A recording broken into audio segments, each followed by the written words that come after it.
Hello, everyone, and welcome to Geeky Geezers. Giggity. Okay, I am your host, Aged Boomer. This is my co-host, PaPa Pacelli. Howdy. What you Howdy. sipping on? Got a Fanta again. Mm. I was gonna have the peace tea razzleberry tonight, but it wasn't cold enough for the stream, so Oh, the not nearly Fanta. cold enough. No, no. Peace tea razzleberry, and I was expecting you to make some comments about it being some hippie drink or something. I Or don't know. Give 'em the old razzle dazzle. Razzle actually, that dazzle. might have been good for your stream last night on Netter's channel. Right, right, right, right, right. I'm just having coconut rum and pineapple juice. Cool. Well, Al's here. Hello, Al. He says have a great stream. You geezers. Okay. Melissa Harris, you were first. Hello. Yep, yep. Netter's Network. Always great to see you. Okay. Auditor Dread. Melissa Harrison. Yep. So I already mentioned her. Yep. Joshua V. Horizon Joshua Talker. V. Oh, you know Horizon what, Talker. guys? Definitely. I know I say this every time I see him in the stream, but by all means, subscribe to Horizon Talker. I just dropped the link. He's got some great content. He does reviews of independent comics. I mean, we've talked about for a long time being a part of Comicsgate and everything, and I feel like people that have been YouTubing talking about Comicsgate, they just kind of forget where they came from. They get too big for their britches, I think. Right, But Horizon right. Talker's definitely keeping the dream alive of independent comic book, publication.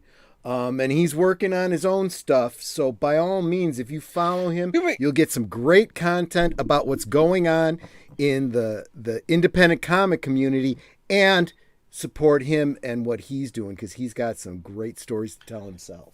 Do you think you could post? Oh, you have it. I was going to say, can you post the link to his channel? There it is. Okay. I All did. right. I did because I'm a blue wrench and I'm doing my job. You're doing your job. Okay, let me go ahead. I will subscribe to him as well because I don't know if I am. So hold on. Let me see if I am.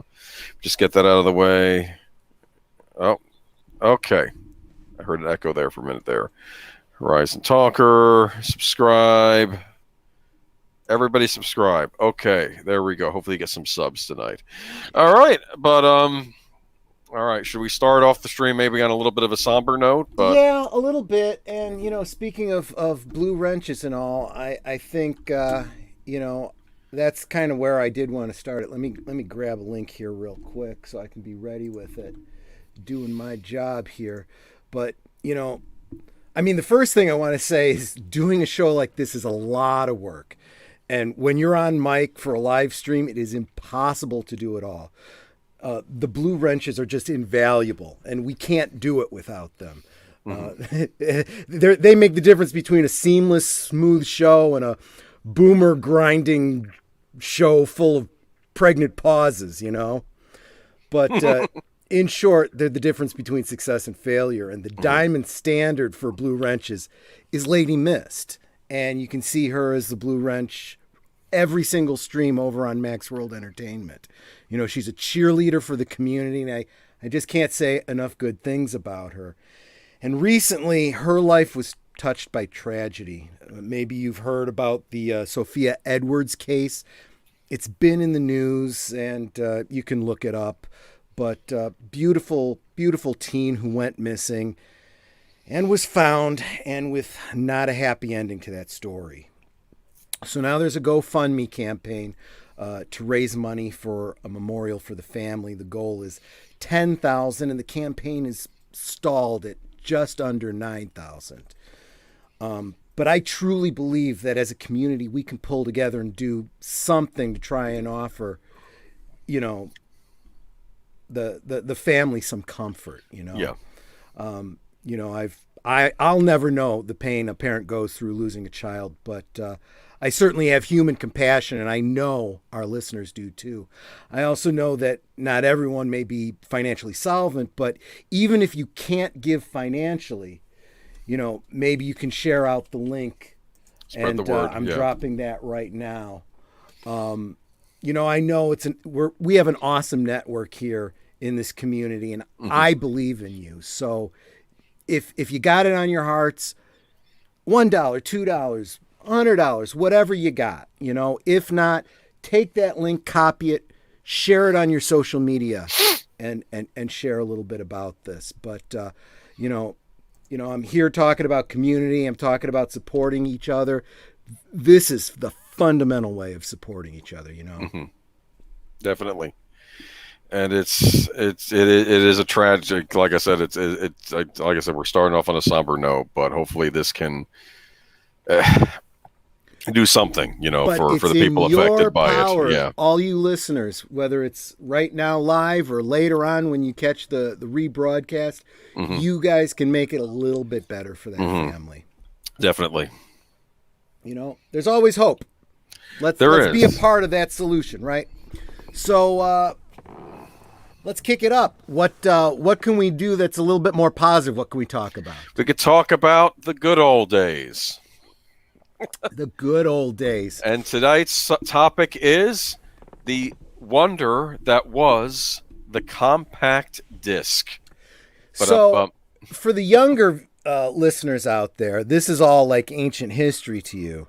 But I just got to share, this was, especially for people, not just music enthusiasts, but, and we'll certainly talk about that, but for people that enjoyed gaming, you know, back in the day. Games all came on these, this could be a whole topic in and of itself, but these little 3 3/4 inch plastic discs that went into the computer. And if you had a big game with a lot of graphics and sound, that was like, sometimes you had like 20 of these damn discs, and you'd install by putting one in and, you know, running it, and then you'd have to put in another one, put in another one, put in another one. I remember. Very. And then came the CD-ROM, and it was just one disc. And not only could it cover all the data that was on all of those multiple plastic discs, but it had, you know, music files on there that you could literally play directly off the disc, but they were, you know, pulled into the game as well. Incredible graphics. It was a huge leap forward in your gaming experience, you know. I seem to recall on the Quake disc, compact CD-ROM, that game had a Trent Reznor score for the score, and you could actually play the music from the game just by putting the disc in a CD player. Yeah. Except for the first track that could never be used, right? Because that was the game information, right? Right, exactly. But the other thing is, you know, we did mention, and I think this is what most people think of when they think of CDs, is music. You know, you could take what was on a full vinyl album, both sides, and come on, I know you guys know what that is, because that's kind of made a resurgence with the hipsters these days. You know, so those are still on the market. But you'd have this album, this big, you know, 12-inch disc, you know, with you could play one side and then you'd have to flip it over. Well, all of that information fit onto this little CD, you know, optic disc.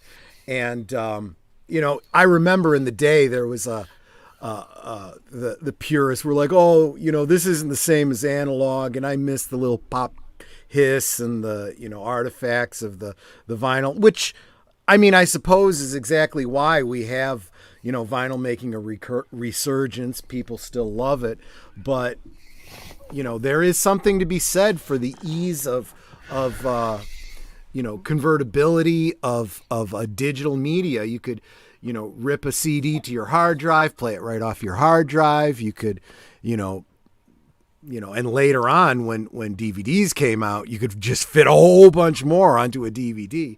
It was absolutely incredible. So, yeah, well, it's funny. Our household, I feel, were the slow adopters to the CD. Okay. Oh yeah. The music CD, because my dad was all about the vinyl records, and of course he would buy tapes and record the vinyls onto tapes.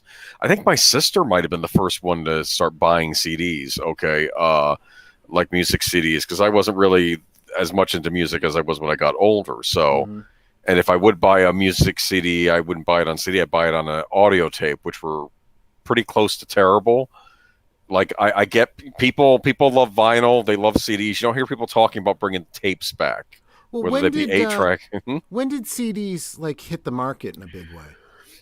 I want to say in maybe the late 80s. It could have been before then, though. I mean, if I Yeah. think back to They probably the became more ubiquitous in the late 80s, but you know, like I with they all must have technology, it was probably like introduced and real expensive yeah. earlier. Well, no, CDs used to be I think $20 at least in the Yeah. beginning. And but apparently though, and this is something this is the big fight between the vinyl collectors versus CD. When CD originally came out, the sound was better on them. They were better mastered discs, okay? From what I've heard, the big complaint is later on they were mastering CDs for radio play, Mm-hmm. and they didn't have the sound fidelity that they used to. I mean, I'm not an audio guy by any stretch of the imagination, but I know that vinyls can apparently do something, go a little bit higher than CDs. But Mm-hmm. even still, the older CDs were better mastered, and I think the problem is that over time they just became kind of throwaway things. And now vinyl has, of course, come back in vogue because they're again they tend to be better. The vinyl records tend to have better sound at least, but that's not necessarily because of the format's fault. But I didn't have CD anything though for a while. Yeah, I I was kind of a mhm. late adopter, and that's why I asked when they actually came out. My first I want to say mid CD, '80s at least. Yeah. yeah, my first CD was Diamonds and Pearls by Prince, and Oh, that's a good one. that was 19. I got it in 91. And it stayed with my fiance until we got married, and then then I had direct access to it after I moved in with her. So that was 92. That's the Oh, year Nanette and I got married. excellent. Oh wait, Joshua V. Do you know anyone trying to record DVDs onto videotapes? Me. I mean, funny. I was gonna do. We went with CDs instead of DVDs, so maybe I'll talk about this another time. Well, DVDs are right protected, kind of like how some videotapes are right protected, where the picture will get bright and then real dark and bright then real dark. Some DVDs though weren't right protected, and you could just record them straight onto a VHS tape. But most of them had that right protection on them. Okay, in case you were curious, Joshua B. But I'm looking back at CDs though, and he was talking about CD technology and gaming. I was always a console gamer, and I bought my first game console that I ever owned. I mean, I got the NES, but that was kind of shared by the family. The first one I ever got that was mine was the TurboGrafx 16. mm-hmm. And there was a CD add-on you could buy for it, and the games came on CD or CD-ROMs. And back then, this was a huge deal. Like you would get actual CD quality music, voice samples. The games were bigger, better graphics, and I wanted this thing, but it was like $250. Yeah, And this is an early '90s money, and me with a piddly $3 a week allowance. Okay, yeah, so, and it's funny, I almost got it, but then the Super Nintendo came out, and I'm like, I could get a Super Nintendo for less money than this, and I know the TG16 is not going to make it over here in North America. My brother, though, he got a Sega CD, which was the add-on for the Sega Genesis, which came with CD-ROM games. Melissa Harris was mentioning it earlier. And like its PC Big Brothers, the CDs would have the audio tracks on them you could listen to as well. But yeah.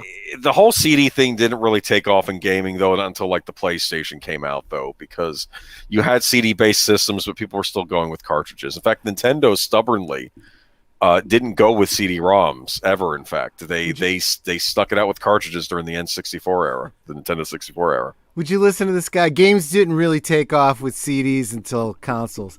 This is because this is a guy who has no idea about PC gaming. They took off from Don't CDs care. immediately. Whatever. It's like my friend who got King's Quest V on his PC, and I was Yes. marveling at the graphics, and then I got the NES version. It's like it's like a kid with crayons drew it. I mean, it was good for the NES, but I was even thinking, couldn't they have at least brought this out for the Super Nintendo? It would have looked much better. And instead, I got it on the NES. But yes, I know a lot of those Sierra games, the full voice sampling and all that. But like I Yeah. said, I didn't have anything like that. Okay, let's be honest. A lot of the kids that had game consoles, they couldn't afford the gaming PCs. Okay, that's why they got the game consoles. And then if you want to spend more money, then you buy the CD attachments to them, which. You know, the very next game in the King's Quest series, King's Quest 6, has a great you know, if you get all the way through the game, you get closing credits, and it's got this very Disney-esque, you know, ballad at the end for the closing credits, and that's what I was thinking of when I was talking about it being on the CD. You could play it right off the CD. I'll tell you, if you're interested, go check out. You can on YouTube. You can look up "Girl in the Tower." It's a great power ballad type song. Funny. It's really, really good. Was that the Princeless Bride? We'll save that for another stream. We'll do Sierra games. We'll have to talk we'll about have a whole thing on old Sierra. PC games, King's Quest. I do know a little bit about those actually. But what I will say though is more directed at the whole VHS and DVD, you know, all that kind of stuff. We could debate, you know, gaming and how it affected that and whatnot, but optical media, that digital format of the CD, I mean, it wasn't new. We had laser discs, right? But laser discs kind of had the same problem that, you know, vinyl albums did, right? In order to play something, you'd have to turn it over, and sometimes you'd have 3 sides to watch a whole movie, you know. Yeah. And although the CD-ROM did not, you know, bring it, you know, make movies available, there were some videos that were put out on CDs in the early days, and right. It really was you know, you could get like 15 minutes, half hour of decent video CD, a video CD, and then that honestly is what led directly to the DVD. You know, and that's why we have DVDs today. And that's how DVDs ultimately ended up supplanting the Laserdisc. But it was inevitable, but it's really interesting to see that actual progression. Well, it's interesting. Horizon Talker, Nintendo ultimately proved correct. All gaming is done from solid state memory now, but CD, DVD was a lot more flexible for a while. Yeah. Nowadays, I'll be blunt, you buy these Blu-rays for your game consoles, and part of me is suspicious how much of the game is actually on these things. Much of it is getting installed, how much of it is getting downloaded from the internet to update it. What is the disc anything more than a key now? That's what I'm what's really interesting is you can look at that disc, you flip it over, and you can see how much, you know, optically you can see how much space is taken up by written data on there, just as a function of the optics, you know. I mean, I know this from writing DVDs, you know. If I write a 2-hour movie or, you know, something shorter or something longer, you know, it takes up more or less room. And yeah, I know on the computer you can see if it takes up, you know, 8 gigs or 4 gigs or less, you know. But I'm just saying, to be able to take a look at the back and see, you know, the discoloration that demonstrates how much is actually written there. Very, very interesting. But you're absolutely right. I mean, some of those games, you know, I talk about how 20, you know, floppy disks could go onto one CD-ROM, but they also started using CD-ROMs for games that were not that complicated and did not need all that space because it became such a cheap medium. I mean, it was pennies in materials and printing for those discs. So to go from these rather expensive, you know, very low yield discs to, you know, this much, much cheaper, much, much larger capacity optical disc was a no-brainer. So you could even get like collections of games where you could get like 5 games on it, you know, on one disc. Oh yeah. Well, this was the big problem for the Nintendo 64. This is why all the third parties ran over to Sony, because the PlayStation, because Nintendo, they insisted on using this cartridge format, which was rather expensive to produce. Yeah. And their big edge during that era was that system was technically more powerful than the PlayStation, but the games couldn't hold as much memory. Yeah. So they had to find workarounds on this stuff, and it it was very tricky, and that's because the guy that created Super Mario Brothers and Donkey Kong, he said, we're sticking with cartridges. I remember that. Satoru Miyamoto wanted them to stick with cartridges. And it was just very, this big very thing. short-sighted, because especially when you're in an industry that is I know. technologically based, you need to be looking ahead. And there are all kinds of stories of companies that didn't look ahead and got left behind every single time. They did. Sony. Yeah, well, Sony was the one that were kicking butt at that point, though. They remember, were until they weren't. Sony used to sell computers that were a big deal. Remember that? Vaguely. They had a line of computers they would sell. I am going to say this: the N64 did well enough over here because they would get killer hit games like GoldenEye and Legend of Zelda: Ocarina of Time and Super Mario 64. When they released the N64, it was the big hot toy that season, along with Tickle Me Elmo and the Happy Holiday Barbie doll. Remember those? The other downside items, to these cartridge games is well, I don't know if it's a downside, but you can. Those are now convertible to PC format, so you can download emulators and play those old games. Well, that's one way to do it. Another way to do it is to own the real thing. The other way is to spend hours and hours trying to clean and repair a cartridge that I don't may or know may what not you're ever talking work. about. Have I complained about that before? Anyway. A time or two, yeah. Yes.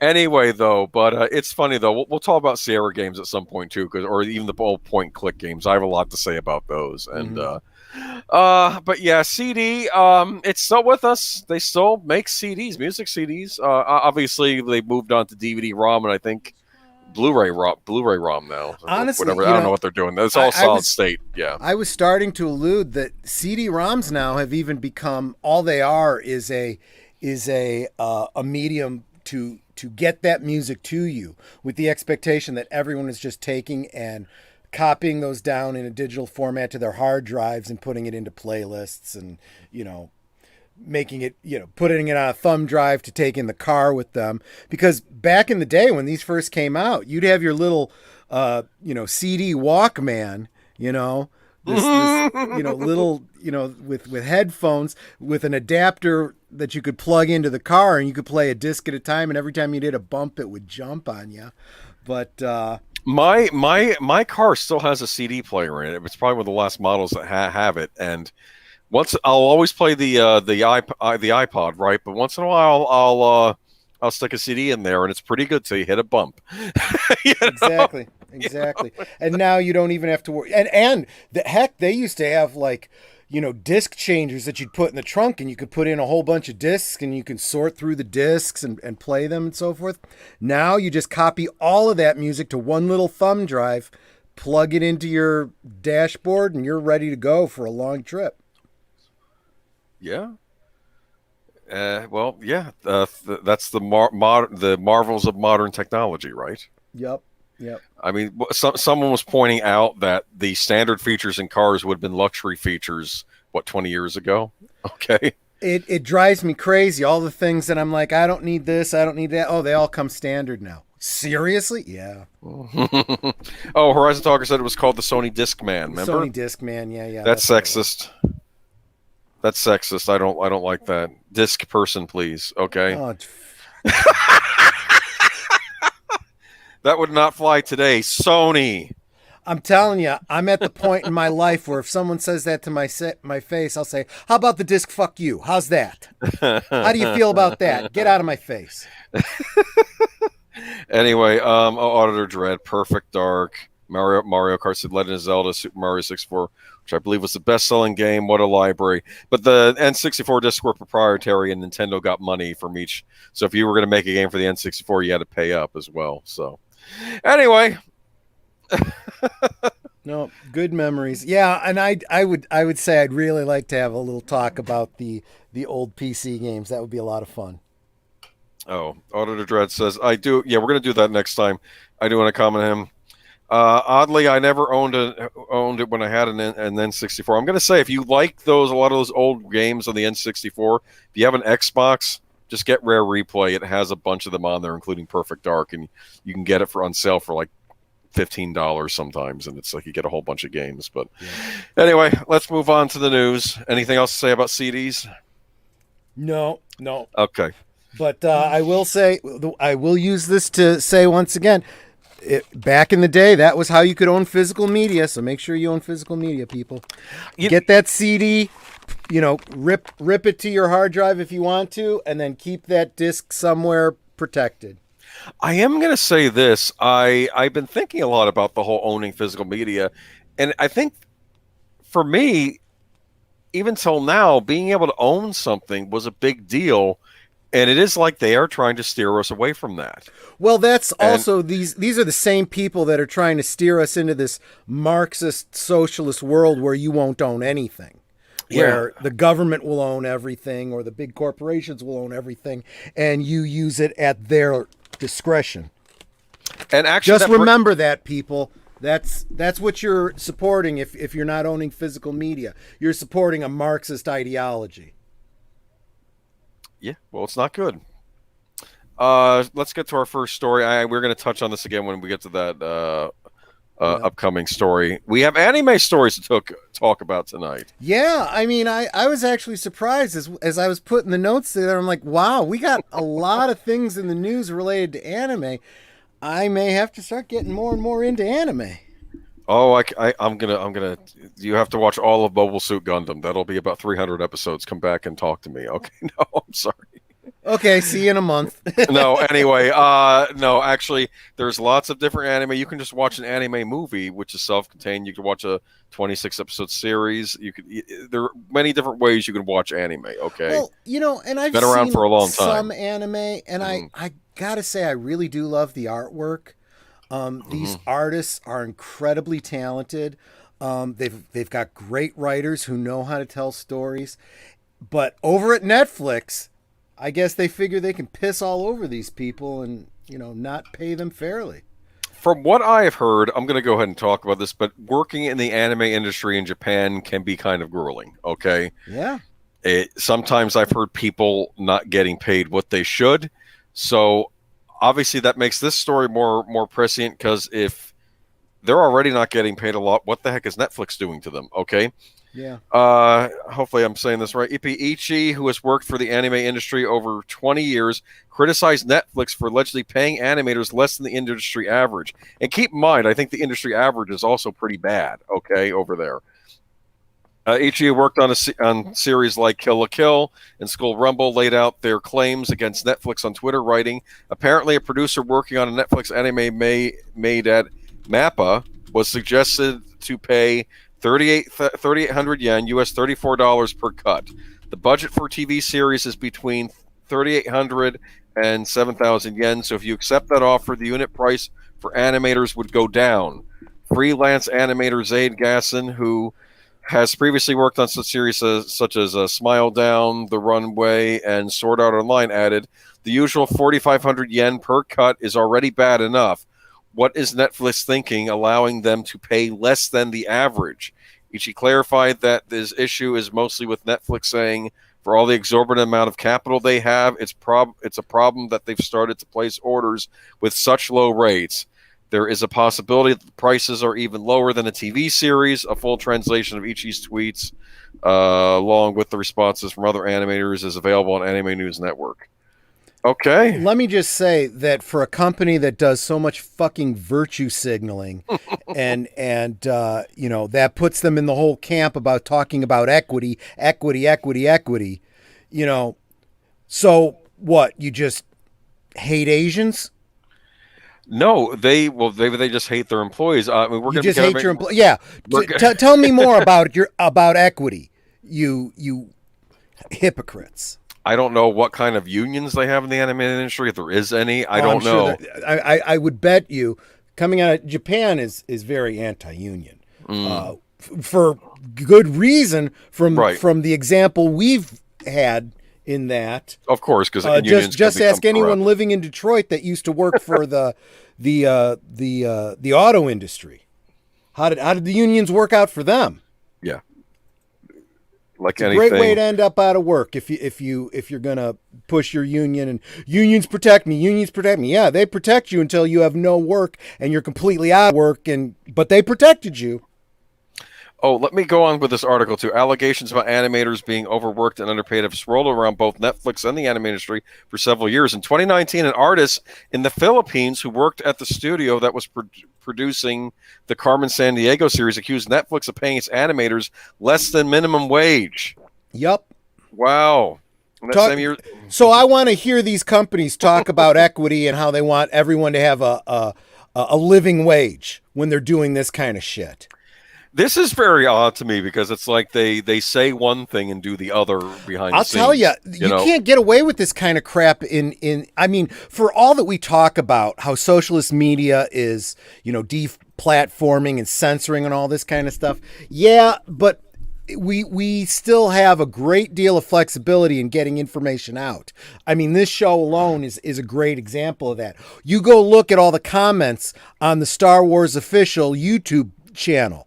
Every time they say something and people remind them about thanking China, and the city with the camps where people go to think really hard, Tell us about, how you believe in equality for everyone and freedom and all that kind of stuff.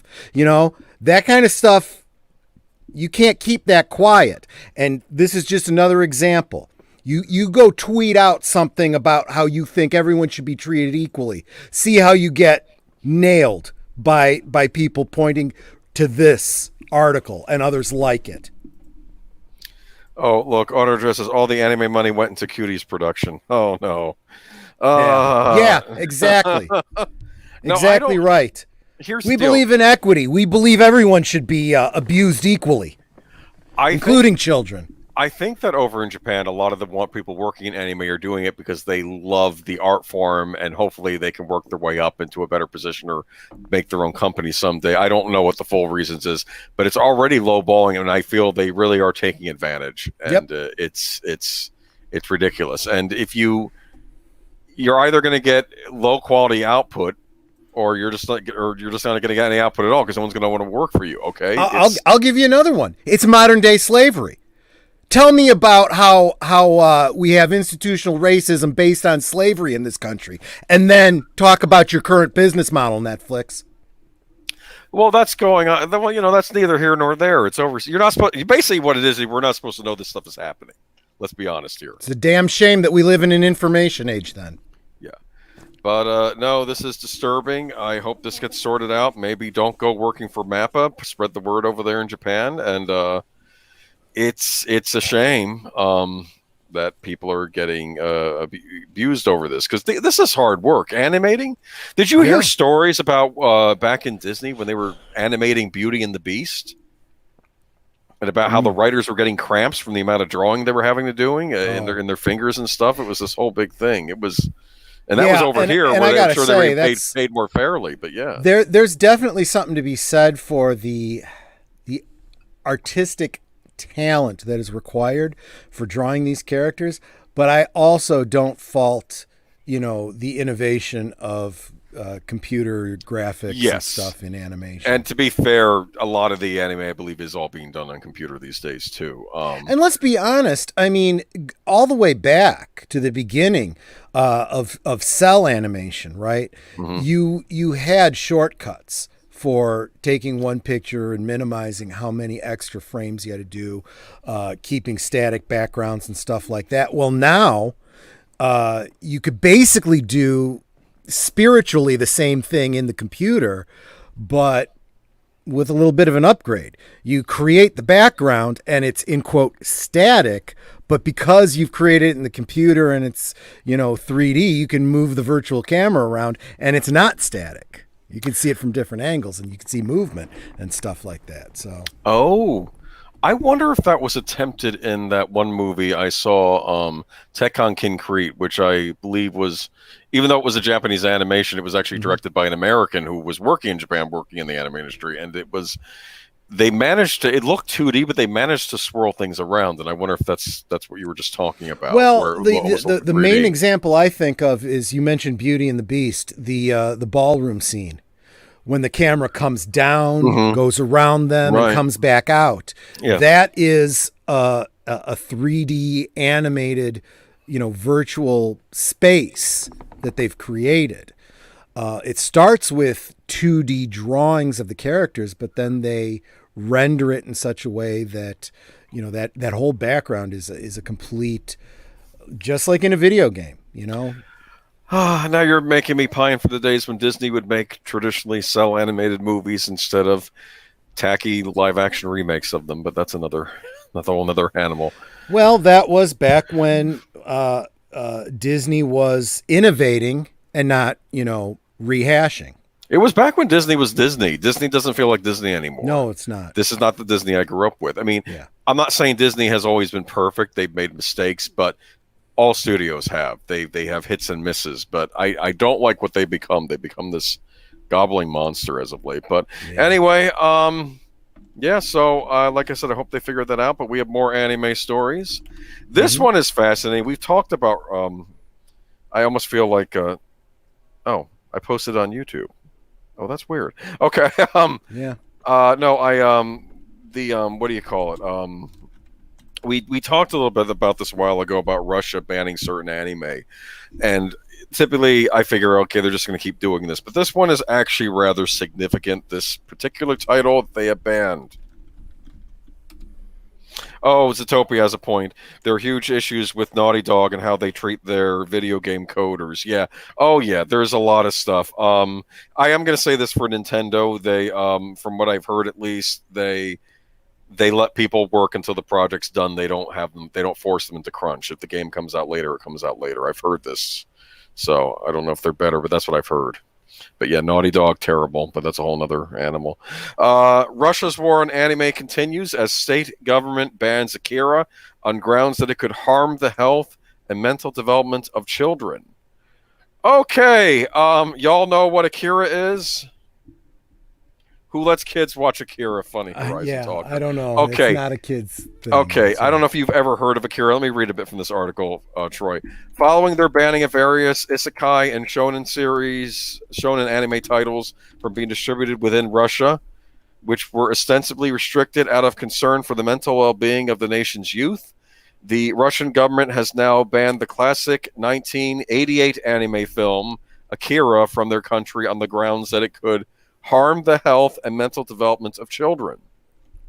As announced by the United Press Service of the Courts of St. Petersburg via their official Telegram account on July 5th, the country's government honored the prosecutor's request to ban the distribution of Katsuhiro Otomo's seminal animated adaptation of his Akira manga based on the belief that the film can be harmful to the health and mental development of children.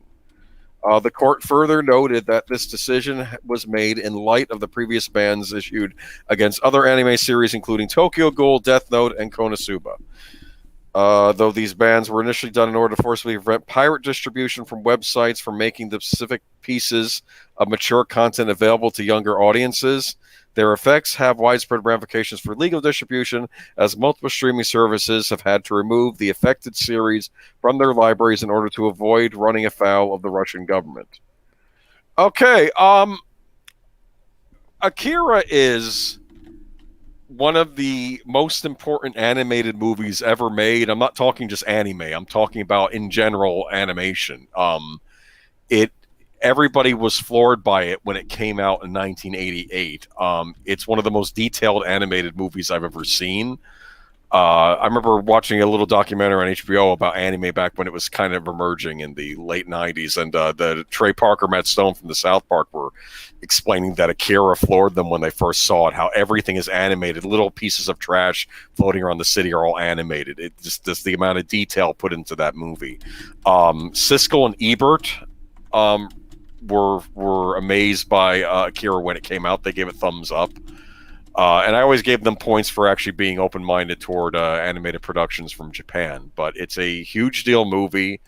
I bought it on VHS. I bought it on VHS again in Japanese. I think it's subtitles widescreen. Bought it on DVD and bought it on Blu-ray. Okay, I bought Akira multiple times. It's an important movie. And it's funny. I remember when I first saw it, I probably was a child. I was in middle school. A friend got it on VHS and showed it to me, and I was horrified by it. And I'm like, I don't like anime, and I'm never watching anime again. Okay.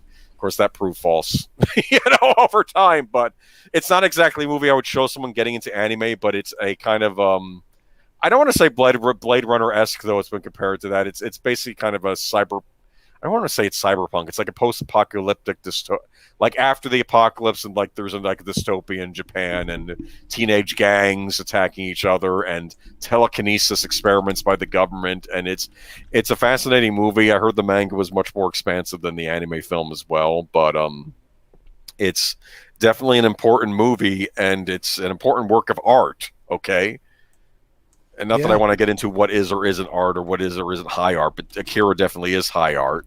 Not that not any anime should be banned over there, but I just was rather shocked that this was banned. This is, I don't even know what I would compare this to. This would be like banning A Clockwork Orange, okay, because it's animated.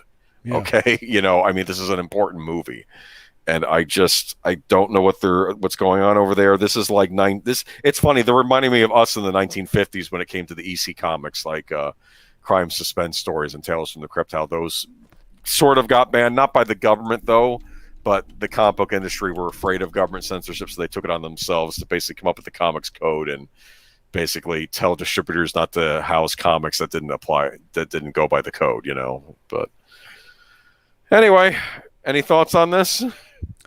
Yeah, no, I mean, this is kind of outside my wheelhouse. Very interesting to me, but I don't have a lot to share on it. The point is, though, this is a movie made for adults or maybe even teenagers, but it's an adult movie, okay? It's an R-rated movie. It's not made for kids. Animation isn't for kids, okay? It can be for many different age groups, just as anything can be. And I find this so ridiculous. I'm glad I don't live in Russia. I don't know for the state to come down on art this hard, Right. I mean, we pick on things in our own country a lot, but the way things are going now, but this is just beyond the pale that they're doing this. And I've been noticing too, I don't know if there's like an anti-Japanese thing going on about in the world with a lot of countries, just because I notice anime is the target right now. And it's funny because comic books were the target in the United States in the 1950s too. And, even though they are an American art form, they were made by, they were kind of a Jewish American art form too. And I wonder if that's the reason they got hit. Okay. I don't know. Yeah, I mean, I what I'm seeing is it's ironic, right? Because the so-called liberals used to rebel against the the religious conservatives and their moral quandaries, of the past, where, we believe in freedom and you have a right to your religion, but you don't have a right to tell us what to do and blah, blah, blah, blah, blah, and this, that, keep your religion out of our politics. Well, now it's all come around, and liberals now have become the moralists trying to impose their beliefs on everybody else, and their religion is now their politics. Well, even when you go back in time, though, I mean, look at the whole Tipper Gore thing with the adult lyric labels on CDs, that sort of thing, on albums. Yeah. Remember that didn't necessarily come from the right. Now, to be fair, it can be bipartisan. You have people from both sides agreeing with these things too. And I'll be honest with you, I rolled my eyes when they had, adult content or whatever. They did it on Prince albums. They still have them on the albums, don't they? Oh, sure they do. Sure they do. But at the same time, it's like, so I don't care. I mean, it's kind of like a warning label on cigarettes. Okay, fine. If you feel the need to put it on there, you're not preventing anyone from buying it, so whatever, That's kind of how I feel about, if you got to put a trigger warning on movies these days, that's fine as long as you don't edit the damn things and keep people from seeing it, you know? Well, I guess that's the compromise, right? Yeah, exactly. Autodress says Russia doesn't like their anti-government anime. I am going to say this: Akira is anti-big government because the government's experimenting on kids, trying to turn them into telekinetic. So I don't know what they're doing. The government's up to no good in Akira, but it's a fictional Japanese government that doesn't exist because it takes place after World War III. Okay, it's a what if. It's not actually criticizing any existing government, but maybe they didn't like the fact that it was just anti-government in general. I don't know. It's very bizarre to me. Okay, but yeah, as Larry the Cable Guy says, what is this, Russia? Right? I guess now I know why he says that. Now, okay. Yeah. I used to think nothing has changed, and we should not be surprised. Okay, so we have some more anime news. Does this interest you since it's Star Wars related? Oh, maybe. yeah. Maybe. So I was looking at this. I was a little bit interested. So we got our first look at Star Wars Visions, a series of short films coming to Disney Plus in the anime style. Yeah, go ahead. Yeah, now I'm going to say this. This becomes what is and isn't anime, okay? Mm-hmm. I would argue this does have anime directors working on it. I would call this maybe a hybrid project. Sure. It's a hybrid project. We've had hybrid projects before. The Animatrix. Have you ever heard of the Animatrix? Oh, yeah, I've got it. Oh, yeah. That was like an in-between thing, and it's... I would argue, yes, it's technically maybe the first audience in mind are the American fans of the Matrix, but also they all have an anime aesthetic because they're all done by Japanese animation directors, that made that. It's a pity they did one for Blade Runner, but they only made one short for Blade Runner 2049. But it would have been great if they could have done a whole feature of just Blade Runner shorts too, because that would have been awesome too. But and they're doing an upcoming Lord of the Rings movie too. New Line is. I don't know much about it. And I know they did a Batman movie as well, the Batman Ninja movie that came out a couple years ago, which is just weird. If you've ever seen it. But, I have, yeah. But I heard some good things about it. Here's the thing. The weird thing about that movie is the American screenwriters, they were going to do the English translation. They didn't get a script from the Japanese, so they had to write their own script for it based on notes they got from the Japanese. And apparently, the American dub script and the English Japanese script are completely different. Okay, wow. So if you watch it in English or watch in Japanese, the story is almost completely different because I guess they were animating it first and writing the story later. It's very strange. Okay, I don't know what was going on there, but anyway, so here we go. What do we got? Okay, let me read from the article. Okay, yeah. Star Wars Visions. The project, which is a series of 7 short films, comes from 7 anime studios that will produce the short films from Lucasfilm.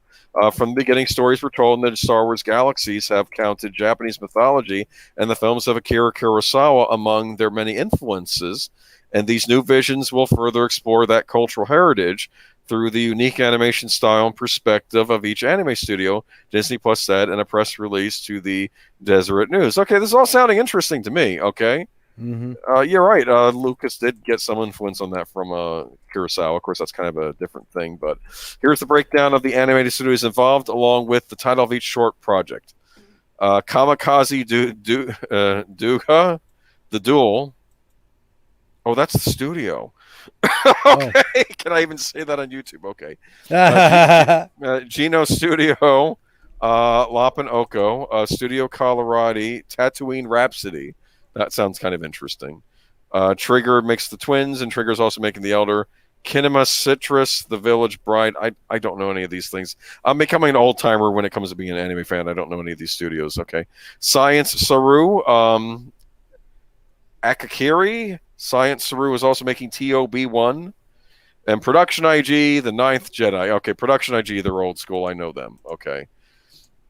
They made Ghost in the Shell. They also made one of my favorite series, Pat Labor, which is about a police department that uses mechs to fight crime. Okay, yeah. That didn't do anything. Okay. Anyway, okay. But yeah, okay, but my big question on these, are these all going to be exclusive to Disney Plus? Will there be a physical release? Because this is like the first time I've heard of a project from Disney Plus that I'm actually kind of interested in. Yeah. And then I'm thinking, and my first thought when I'm interested in, I always think, when can I buy it? I mean, I want to watch it as well, but I would like, when do I get to own a copy? So this is where where I get the opportunity to point out that if you have Disney Plus and you have seen it, legally, you've paid for it, you have a right. feel free to go ahead and make yourself your own physical copy. Until you have the ability to purchase it from Disney, I still recommend owning physical media. It's the only way you can guarantee you will always have access to it. We've been recording off of television on VHS for years. There are digital methods to do that now. It's fair use. Do it. It's very interesting, though, the amount of obstacles, though, because this isn't even going to be on television, so you can't just leave it on your DVR. You can't. I mean, you'll have to find other ways. And I'm thinking, will this ever get a physical release? Yeah. And that's why I say you get yourself a little bit of technical savvy. In fact, the guys on Midnight's Edge were talking about this the other day because Andre was saying exactly the same thing, and Tom was going, "I don't know how to do any of that." And Andre said, maybe we need to do a video to explain to people how this is done. It's not illegal. It is fair use. But record and hold on to the media that you love until such time as they make it available, and then go purchase it so that they know through your voting with your dollars that there is still a demand for physical media. Yeah. Because if we don't purchase the stuff, they're not going to produce it, Folks, this is how we got a Donner cut. Because the fans went out there and got a hold of the footage from DVD extras and TV broadcasts and stuff and put it together themselves and made it available on the internet. And then Warner Brothers sent a cease and desist, and the fan community came together and said, okay, fine, we don't want to, offend you, but put the thing out commercially and we'll buy it. And they did. Okay. Trigger is a splinter studio of the old Gynex people, if that means anything to you. Oh, I know Gynex. Okay. Netter Can you say that on YouTube? Who knows? Is Gynex like Latinx or, Andrex or something? I don't want to say. I heard the word popping up called alumnex. And I wanted to strangle the person because I'm like, alumni is a gender neutral term. I know. Anyway, okay. And here, maybe in the 1400s it was meant men, but it's become gender neutral since then. This is a great point. RoboCop has gotten the anime treatment too, as a matter of fact. No. Yes, it has. Oh, I wanted to show my nerd knowledge to Netter. Okay. Mechs the Fright Crime, you mean RoboCop? Actually, no, RoboCop's a cyborg. A mech would be a guy in a suit. Would be a guy piloting a giant robot. Closest I would think would be Ripley, that you might understand. Ripley in the end of Aliens. When I was going to say that robotic thing that you have 5 seconds to comply. That's kind of a mech, actually. It's not a mech because there's not a person inside it. There's got to be a person inside of it. It has to be piloted by a person. It's not an AI machine. Okay, Well, neither was that, really. Actually, that was the freaky thing in the one Pat Labor movie, that the Pat Labors were operating on their own without pilots, and people were freaking out. It was a thing. Anyway. Yeah. Okay. Look, mechs are a thing. It's about human. They do call them robots, though. Oddly enough, they do call it giant robot animation, even though they're people technically piloting not machines. Robots, because a robot would be autonomous. Exactly. So. And, there is some AI in these machines, but I don't think enough. It'd be like having a smart computer, but you still need a person to pilot them. But, yeah. Well, it's probably the same kind of automation as you have in a modern car that's got, posi traction and, stuff like that. Yes. Electronic distributors and that kind of stuff. Electronic fuel injection, all that kind of stuff. Disney stole Pokemon from Boomerang? Oh my goodness! Disney has the rights to run Pokemon now. I didn't realize that. Okay, they're gonna ruin that too. Well, no, I know Warner Brothers works. The Pokemon company is very weird because you think Nintendo owns Pokemon, but they really don't. They have a stake in it, but they don't own it outright. I think that's what I've heard. Okay. Yeah. What was I gonna say? That's why in Nintendo Land we don't see anything Pokemon yet. I'm sure at some point there will be because it's Pokemon. But so on the one hand, Pokemon is a multimedia product. Yeah, that You might got be your part of it. cartoons, you got your other merch, you got your games, you got your I card think games. Nintendo's in charge of the games portions. I think that's how it works. Yeah. Does that include the card games?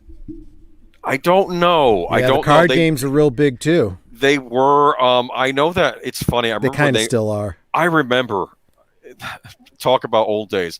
I remember I got a video from Nintendo explaining Pokemon to me and about who Ash Ketchum was, and they were talking about the cartoon, they were talking about the game, they were talking about the cards people could buy and the stuffed animals. And I saw this video, and I was like Mr. Cool, like 21, 22-year old, right? And I'm watching this video. I'm like, this thing ain't ever gonna catch on in the United States. That's what popped out of my mouth. And I ate my words, didn't Oops. I? Okay? I'm saying this, and I'm saying the kids ain't gonna go for this Pokemon nonsense, whatever. Pocket Monster is what I called it too, because that's what it's short for, Pocket Monster. But yeah, I was like, no. And even though it was never really my thing, let me guess, you invested big into Digimon. I'll be blunt. Digimon is so popular because even like a handoff is still going to do all right from Pokemon. I mean, even Digimon, it's nothing to sneeze at because it's basically the Pokemon you can buy on a non-Nintendo system, right? But there you okay. But yeah, I hope that this will get a regular release. I mean, this might be good. It depends on who on our side may be helping out these productions. Well, let me. This is where I can offer something. So apparently, one of the executives on this is Dave Filoni. Okay. So it's definitely going to be happening under the, shall we say, the new administration over at Lucasfilm. Okay. Oh wait, what is Netter saying here? I couldn't get into Pokemon. However, there Pokemon Go. Oh, Pokemon Go. However, there's one in my kitchen. Oh, okay. Yeah, I couldn't get into Pokemon Go either. Oh, I remember that was a big deal when it was. Apparently, our library was on Pokemon Go. It was a training center. Well, that's brilliant. That makes perfect sense. And I didn't get into Pokemon Go because, well, I'm simply not into Pokemon, period. Plus, it's an age thing, I think. Oh, my gosh. Yeah. What a brilliant idea, this whole augmented reality type game, right? Oh, yeah. And you just said it yourself, the idea that a library would be a training facility for your Pokemon, right? Just like it's a training facility for you, I mean, it's absolutely brilliant, and you can work with the local business, and if you want to learn about certain animals, you'd have to find them in the stacks, and that's where you'll find the Pokemon on your little thing. As soon as that thing took off, the youth librarians were trying to come up with programs, like good to do and putting books out and everything else because we figured we were going to be getting an influx. I felt like based on that exact same model. Why didn't we get a Ghostbusters Go or something like that? Where you use your phone as your proton pack and how neat would and a that PKE meter, and you find the ghosts and you Sony, capture them. There's money waiting for you. Tie it into the release of the movie, okay? And heck, if you're really smart about it, you tie it into role play toys. Like you can plug your phone into a PKE meter to go finding them, or even like if they release new action figures, put something in the action figures that helps with the game, the phone Absolutely, game. That's kind of brilliant. I want to see it happen. I really do. All right. So we got other news tonight. Richard Donner dies. Superman, Lethal Weapon, and The Goonies. Director was 91. Never heard of those movies, but I'm sorry. Right. No kidding. Among so many others that I didn't even realize that he was involved with. You know what? Go check out on Soundtracks with Birdman, last Wednesday's show. I was on with him talking about the life and career of Richard Donner, and just remembering some great movies that sometimes I didn't even realize were his, Yeah, no, he was one of the great directors, down to earth guy. He understood he understood what he was handed when he got Superman. Do you understand? Yeah. He, remember how I watched on the documentary how he auditioned. He showed up at the studio to get the directors, and he was in the Superman suit. I think he was right. He was doing something with that. That would have been amazing to see. But look, I hold up Richard Donner the way for Superman, the way I hold up Nicholas Meyer for Star Trek, right? These were people that weren't in that industry, were not, in quotes, fans of the franchise, but they took the time to look at and say, okay, I get what this is. Well, and then distilled it down to what they were doing. For Richard Donner, it was, movie making. For Nick Meyer, of course, it was too. But he pulled out the elements that were there and not fleshed out, like the military protocols and stuff like that in the Navy and whatnot. The two of them both understood the cultural importance of these characters.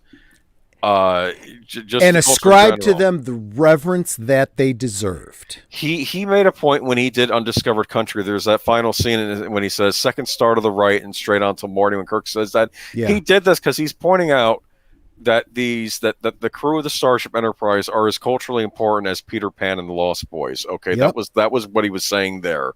These are classic characters. And let's face it, you take Star Trek 6 and you take Star Trek 2, they both have themes of growing older but still clinging to youth, and how important that spirit is. Maybe not the young age, but the spirit of youth, and not losing that. And that's exactly underscored by Second to the Right and Straight on Till Morning, right? Right. And over on the Donner side with Superman, and we've done this, we've talked about this so much, but it really bears repeating. When you have that conversation between Superman and Lois on the balcony, and he says, "I stand for truth, justice, and the American way." She says, "Oh, come on. You'll be fighting every elected official in the country." "Well, surely you don't mean that, Lois." "I don't believe this. I never lie." And you're standing there going, he means it. And it's not corny when he says it.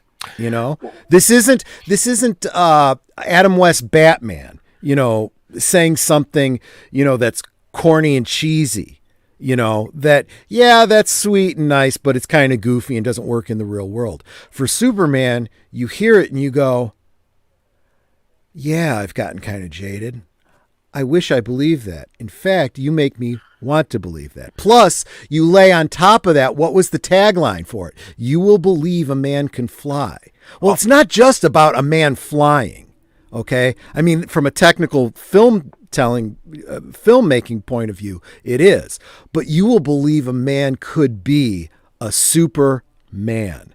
Not having a bunch of superpowers, but having that conviction of a hero. And that brings us to Richard Donner's, promotional statement, right? Verisimilitude. You gotta believe it, because if you don't believe it, this is not going to work. You have to believe it, yeah. And I'm also thinking if Superman is believing in politicians and thinking they can be better, maybe the politicians will start believing it too. Okay. That's the idea. Exactly. Yeah. And if they're criminals and they need to be brought to justice, well, that's what the criminal justice system is for. But, I stand here as a civil servant. I'm a Superman, but that doesn't mean I'm here to rule you. I'm here to help you, and that's exactly what these powerful people in political office should be doing too. Yeah. Your power is not something that you wield as a cudgel to rule over other people. You use it to serve the people that elected you. And you'll notice a lot of Superman villains take the other path when they get a taste of power. Or if there's someone like General Zod, it's kneel before Zod. Exactly. Like you would never have Superman kneel before Superman. No. But I want to make a point though. Horizon Talker brought up showing up in costume for a movie interview is a power move. Michael Dorn says he stayed in perfect Klingon mode for his entire audition for Worf. Yeah, he had no idea what he was getting into when they were going to put him in the makeup, though. Well, he complained bitterly about that makeup. I have to say, my favorite, not to get off topic, my favorite parts of TNG were Worf and Data playing off each other. Perfect, I agree. I agree. Because they were like the non-human characters, so it was interesting seeing them interacting with each other and how. I'll tell you, one of the best scenes for that was I'm drawing a blank on the name of the episode, but Geordi and Ro Laren were caught in a Right. transporter accident, and they became out of phase with everything Yes. else. And so they're invisible to everyone, and they're on a shuttle that Data is piloting and Worf is co-piloting, and Data is using the opportunity to ask Worf his advice because he's putting together a memorial for Geordi. And it is so incredibly touching from two very different perspectives. The Klingon perspective and, Data kind of missing his friend and just wanting to do right by him. It's really touching. And then Geordi's sitting there going, oh my gosh. Hearing people talking about you when they think you're dead, Yeah. That's I remember that's that great episode. writing. No, that made it on Red Letter Media's one of their favorite episodes when they were talking about TNG episodes. That was one of their favorites. Well, there you go. But yeah, back to Richard Donner though. I mean, he'll be missed, but he left a legacy, and He certainly I'll be did. watching his movies for many years to come. Probably more so than upcoming. We will DC definitely projects. hold it up as the gold standard for, what Hollywood should be doing and just isn't anymore. He did make us believe a man could fly, and Amen. Yep, yeah, and if absolutely. you can do that, you're a great director. Okay. Yep. Okay, more down news. Yeah, but so it finally came down. Allison Mack, co-star of Smallville, incredibly talented actress, very, very sweet, but she got herself into a cult, and she did some bad things, and so the sentencing has now come down on it. Yeah, I mean, I this is a sensationalist story. I've heard many things on it. I know Michael Rosenbaum. He has a what is it, a podcast now, I believe. Mm-hmm. And it's funny. He was having Laura Vandervoort. Okay, sorry, I get her name wrong. Anyway, the one who played Supergirl on Smallville, but she was on there. But I know a while ago I don't know if he was on his show or he was talking about Allison Mack, and he said he felt bad. He really had no idea because he said he didn't hang out with. He was always professional with the women on set, but he wouldn't hang out with them because he didn't want any hanky-panky going on. Do you understand? He would hang out with Tom Welling, but sure. He said she was a sweet girl, and he had no issues working with her. Well, he even said that it was very much like finding out something about a sister. You don't want to believe this, but I mean, whatever the evidence is, but it's absolutely true. The only people that seem to have known about it was Kristen Kruick, who actually brought her into this group. And I'll be honest. Yes, you're right. This is a bit of a sensationalist type article, but that whole Nixium thing, guys, look into it. It's crucial that people understand how these kinds of cults work. If you look at Nixium and you look at what it's all about or how it was billed to these girls, Kristen Kruick and Allison Mack thought they were getting into this woman power, very empowering, feminist type organization. And that's what happens. These cult leaders use very down to earth concepts and sell you a bill of goods. And then it turns out to be a complete bait and switch. Next thing you know, you're just the opposite. Now you're just a piece of meat servicing some man who's in charge. And it's the exact opposite of female empowerment. Yeah, he called himself the Vanguard. And I almost think, I don't know if he was shown and interviewed or something that he almost chose that name because it sounded like a Superman villain name, but I don't know if that's true or not. I think I heard that somewhere. Well, think about what a Vanguard is, right? They stand up for something, right? They're the guard. And I'm sure he billed himself as the feminist ally. I'm here to help you live up to, in a man's world, women should be equal. And I'm sure that was the kind of pitch that it all starts with, And then it becomes a very soft sell of a Me Too kind of situation. And then next thing you know, you're recruiting other women to, whatever. This was horrible. I'll read you her statements from court, though. I made choices I will forever regret, she said, also telling the judge she was filled with remorse and guilt. I'm sorry for those of you that I brought into Nixium, is that what it's called? She wrote in a letter filed with the court last week. I'm sorry I ever exposed you to the nefarious, emotionally abusive schemes of a twisted man. And it's really sad. She's like 38 now. She's going to go to prison for 3 years. It's a wasted life. There are other people involved in this. I didn't even realize. I think an heiress to the CDroms fortune, I guess the soft drink CDroms that Coke produces. She got involved in this too. It wasn't just Allison Mack. It was all over the place. Oh no, there was a lot of big names. It's just Allison Mack. That's something our community recognizes. Even Kristen Kruick had been involved, and she kind of backed out of it before she got fully vested in it. Which good for her. But I'm wondering if she's feeling some regret about pulling Allison into it. That's just all kinds of crummy, but I've seen people come back from worse in Hollywood. I hope she can. Maybe she can make some good come of this, maybe do some real good to help people that have been victimized, afterwards. Who knows? I don't know. I hope I guess she's got some soul searching to do. And, it's complicated because is she a perpetrator? Is she a victim? Is she both? It's But I very much, I just want to underscore how important it is to understand how cults operate. People wonder, how does somebody get so brainwashed that they'll, drink poison Kool-Aid or whatever, Mm-hmm. And we're not talking about crazy people. We're talking about very normal people. But it's the whole, the frog in the boiling water concept, a frog doesn't jump into boiling water, but he'll get into lukewarm water. And if you slowly turn up the water, he doesn't notice till he's dead, and that's kind of how these cults operate. And I'll be honest with you, that's how a lot of these organizations, that are really trying to change our country are operating. You look at BLM, for example. Mm-hmm. Black Lives Matter. I agree with that. You agree with that.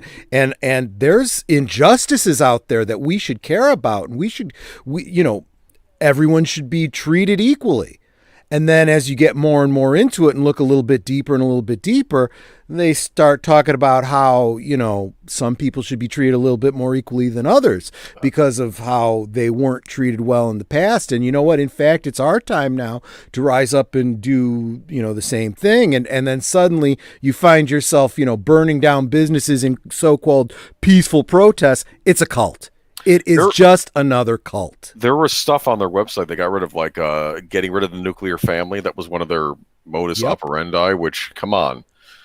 And many of the BLM leaders have come out specifically saying that they are avowed Marxists. I'm going to tell you, I don't know what it is with Hollywood actors, the fact that they are always getting sucked into these types of cults. Like whatever that thing Gwyneth is involved in. I can answer that for you too. Okay. It's the same sort of situation that allows people like Howard Weinstein to exist and be propped up. Whatever. Yeah. That Weinstein guy. Yes. Whatever. And, people like Epstein and so on and so forth, who did not kill himself, by the way. But be that as it may, these are still not good people doing not good things. Okay. And they live in this bubble of, superiority complex, completely out of touch with reality, where they spend their lives making fictions into pseudo realities on a screen, playing the part of somebody that they're not, basically playing make-believe pretend, and they have to look good all the time. So it's all about beauty to them. They're very, very superficial. And that these kinds of people that have these kinds of anxieties woven into their lives are and live in bubbles like this where they're cut off from groups of people that could talk some sense into them are perfectly suited to be caught up in cults like Scientology and whatever else is out there. No, that was the joke on Millennium about how they called that self-osophy in the one episode, and Frank Black was investigating it, and the head of the Millennium Group comes. One of the Millennium Group members comes over and says, "Self-osophy? No, stay away from there. We have looked evil incarnate in the face." And he's like, "Yeah, evil incarnate can't sue. Stay away from the self-osophy." Exactly. Which was basically, I don't know how they got away with that episode back in the day of Millennium. It was a satire on Scientology. They even had like a writer, because the main guy, the one character Charles Nelson Riley played, was a writer, and he knew the guy that started this religion. Charles Nelson Riley? No kidding. Yeah. He was on both the X-Files and Millennium, and he played the same character in both. He was a writer, and he's hilarious.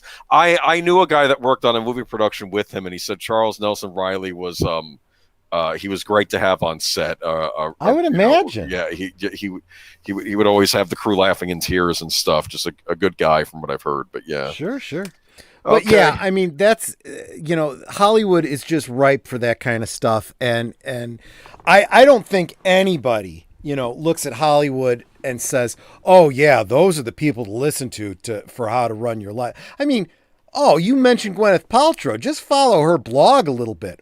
Oh, the average person can't sustain themselves on this much money a week because look, I went to buy food for my family, and what does she buy? She buys all this non-GMO, overpriced, Whole Foods bullshit, and it's like, well, no wonder you can't feed your family. Maybe get out of your bubble and look at what real people are doing to put food on the table. Maybe go to Aldi, you dumb broad. They've got no clue. Okay. Not at all.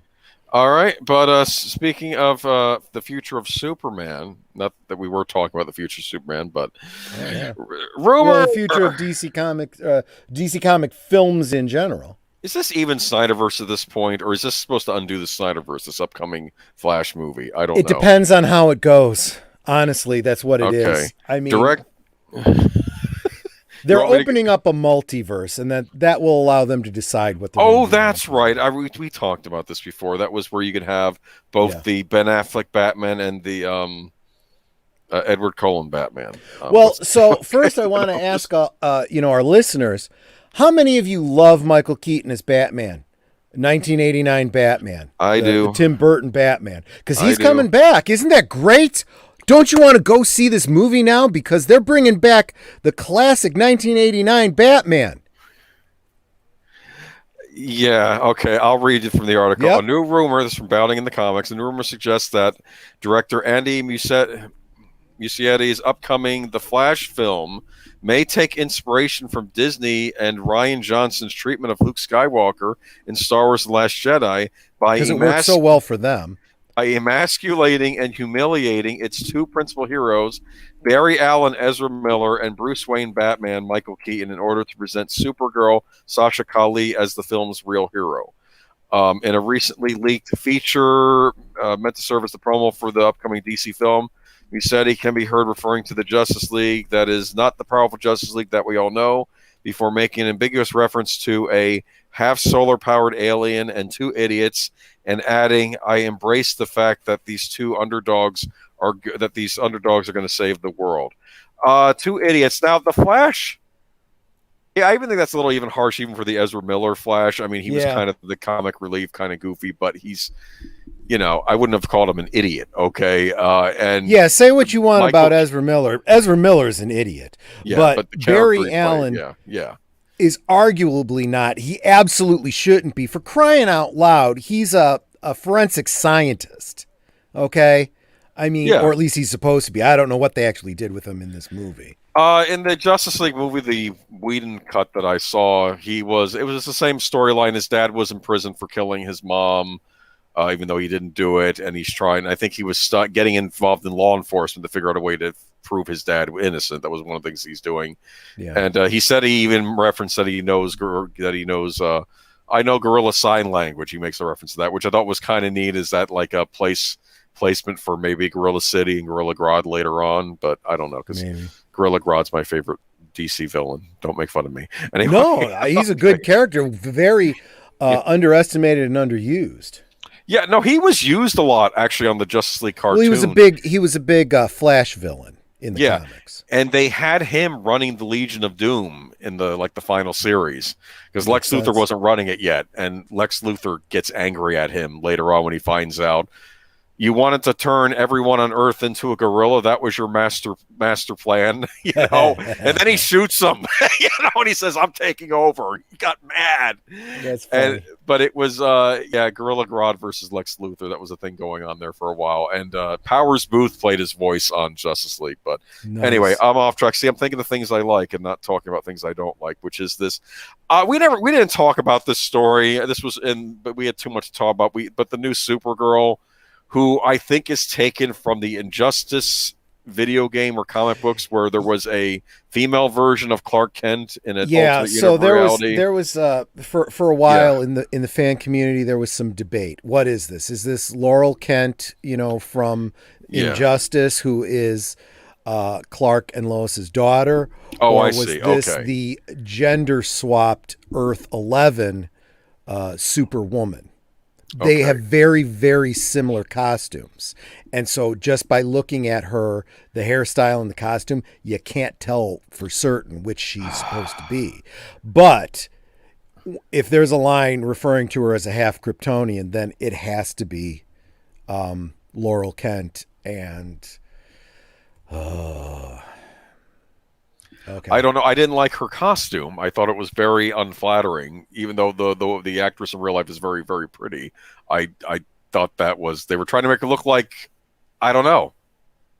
Well, in fairness, you're seeing pre-production. So it may look different when we see it. Yeah, she may not have had her makeup and hair done completely. They might have just been testing the rigs. We have no way to know. And in fact, a lot of people have pointed out some elements of the suit look like there's supposed to be a cape on it that was missing. That's going to be put in After Effects. So maybe the actual After Effect will look more flattering than what we were seeing. But I do feel like, as much as I mostly like the outfit, those abs look terrible. And that's not the fault of the actress. That's the fault of whatever design. Well, those aren't her abs. It's whatever's in the suit. No, absolutely right. They look very uncomfortable. The clefts of the chiseling of the pseudo abs are at such a weird angle.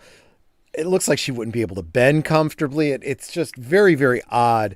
And a minor thing, the difference between the comic version and their version, she doesn't have blue for boots.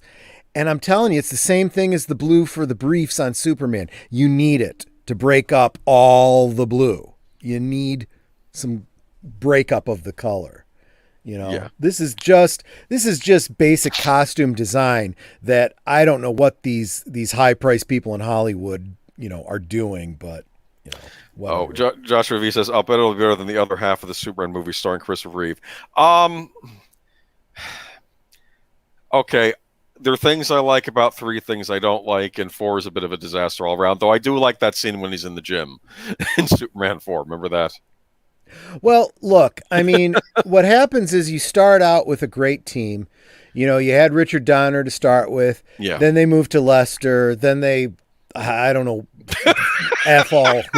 they got, Dr. Nick Riviera or something to direct the other 3 or the other 2. Oh, the original IGN reviews of the Superman DVDs when it came out, and the guy was going on a rant about Superman 4, how when he was a kid, he was so hyped for Superman 4, he bought the Making of magazine that came out. Yeah. He knew who the wrestler was that was playing the Atomic Man. He was hyped, and he saw it. It was like the worst thing ever.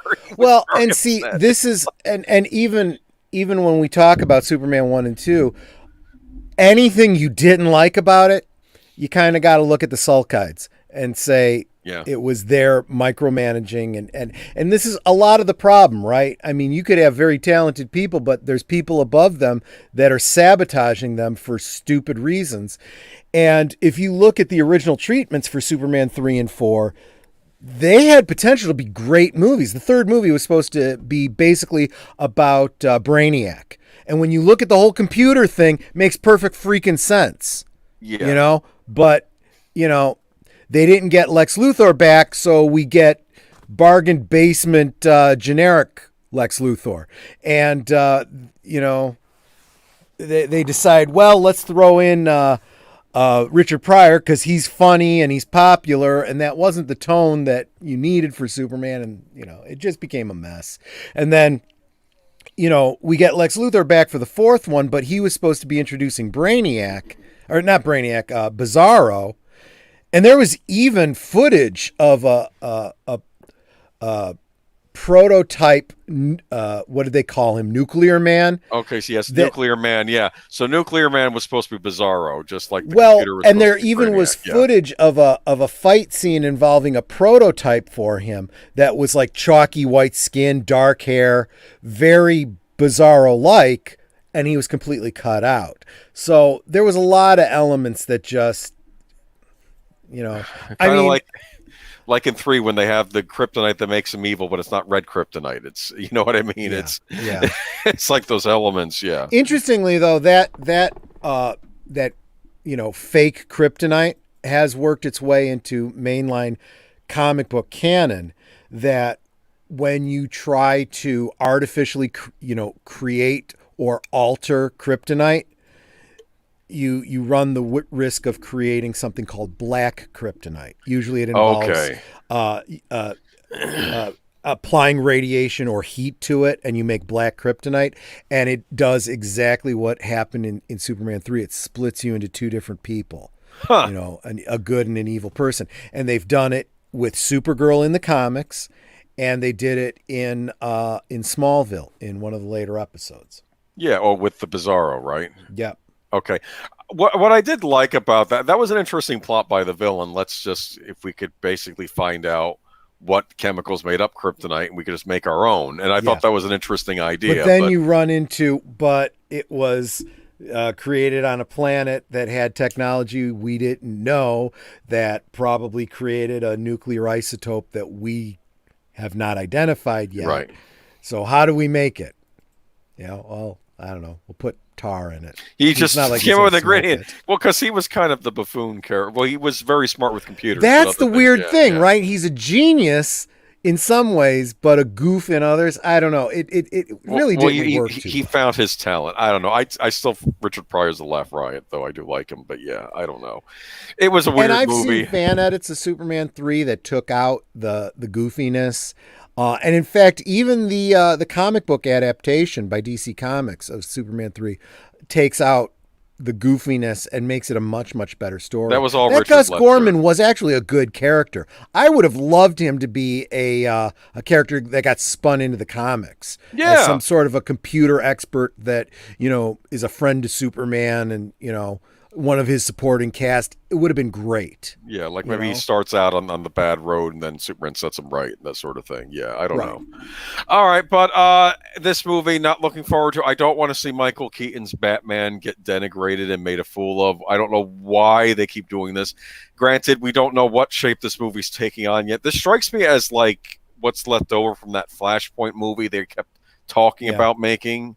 Which That's is why, exactly what this is going to be, because that's the only way you have Ezra Miller's Flash with Michael Keaton's Batman and this, you know, Supergirl, you know, from the okay. Injustice. Because You know, there was a it's reason. multiverse thing. There's a reason why they had that flashback of Henry Dean Morgan being Bruce Wayne's dad getting shot in the alley, because they were going to have Henry Dean Morgan play the alternate Batman. You know, Yeah.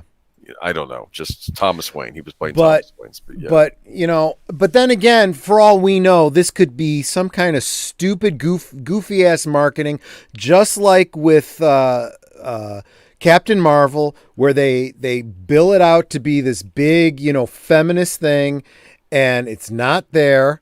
Or with Wonder Woman, where it was going to be all about Trump, and then you actually see the movie and it's not there, or it's way understated, you know. So you piss off a bunch of people so they don't want to see the movie, only to find out that it wasn't even a thing. You know, who knows? And we'll talk a little bit more about exactly that same thing when we get to Black Widow. Okay, Auditor, do you think we're going to be getting Miss Tessmacher in any DC movie in the future? Okay, it's not happening. Okay. Well, I wouldn't be so quick on that because Miss Tessmacher is, like I said, they should have done with Gus Gorman. She did get spun into the comics. Well, we're not going to be getting the version we got in that old. We've Superman gotten movie. multiple Okay. iterations of her in the comics, from a secretary for Lex Luthor to, a security head of security for Lex Luthor, to even the Tess Mercer character from Smallville. Yeah, they think Tess Mercer was supposed to be a combination of Mercy from Superman the Animated Series and Tessmacher from the Donner movies because they and Laura Thurall, Lex's sister in the Silver Age comics. Oh, okay, there you go. Yeah, probably a bunch. And yeah, she's definitely an amalgamation. Character. Is that what they call but that? But yeah, no, the idea of Miss Taskmacher as a mall / female assistant to Lex Luthor, absolutely still a viable concept. Okay, but now next up we have Superman versus Captain America. What? Yeah. Okay. So we all has said, what's your favorite Superman movie? Captain America: First Avenger, and it was absolutely proof that the Superman, Captain White bread Boy Scout concept could still work as an iconic aspirational hero, right?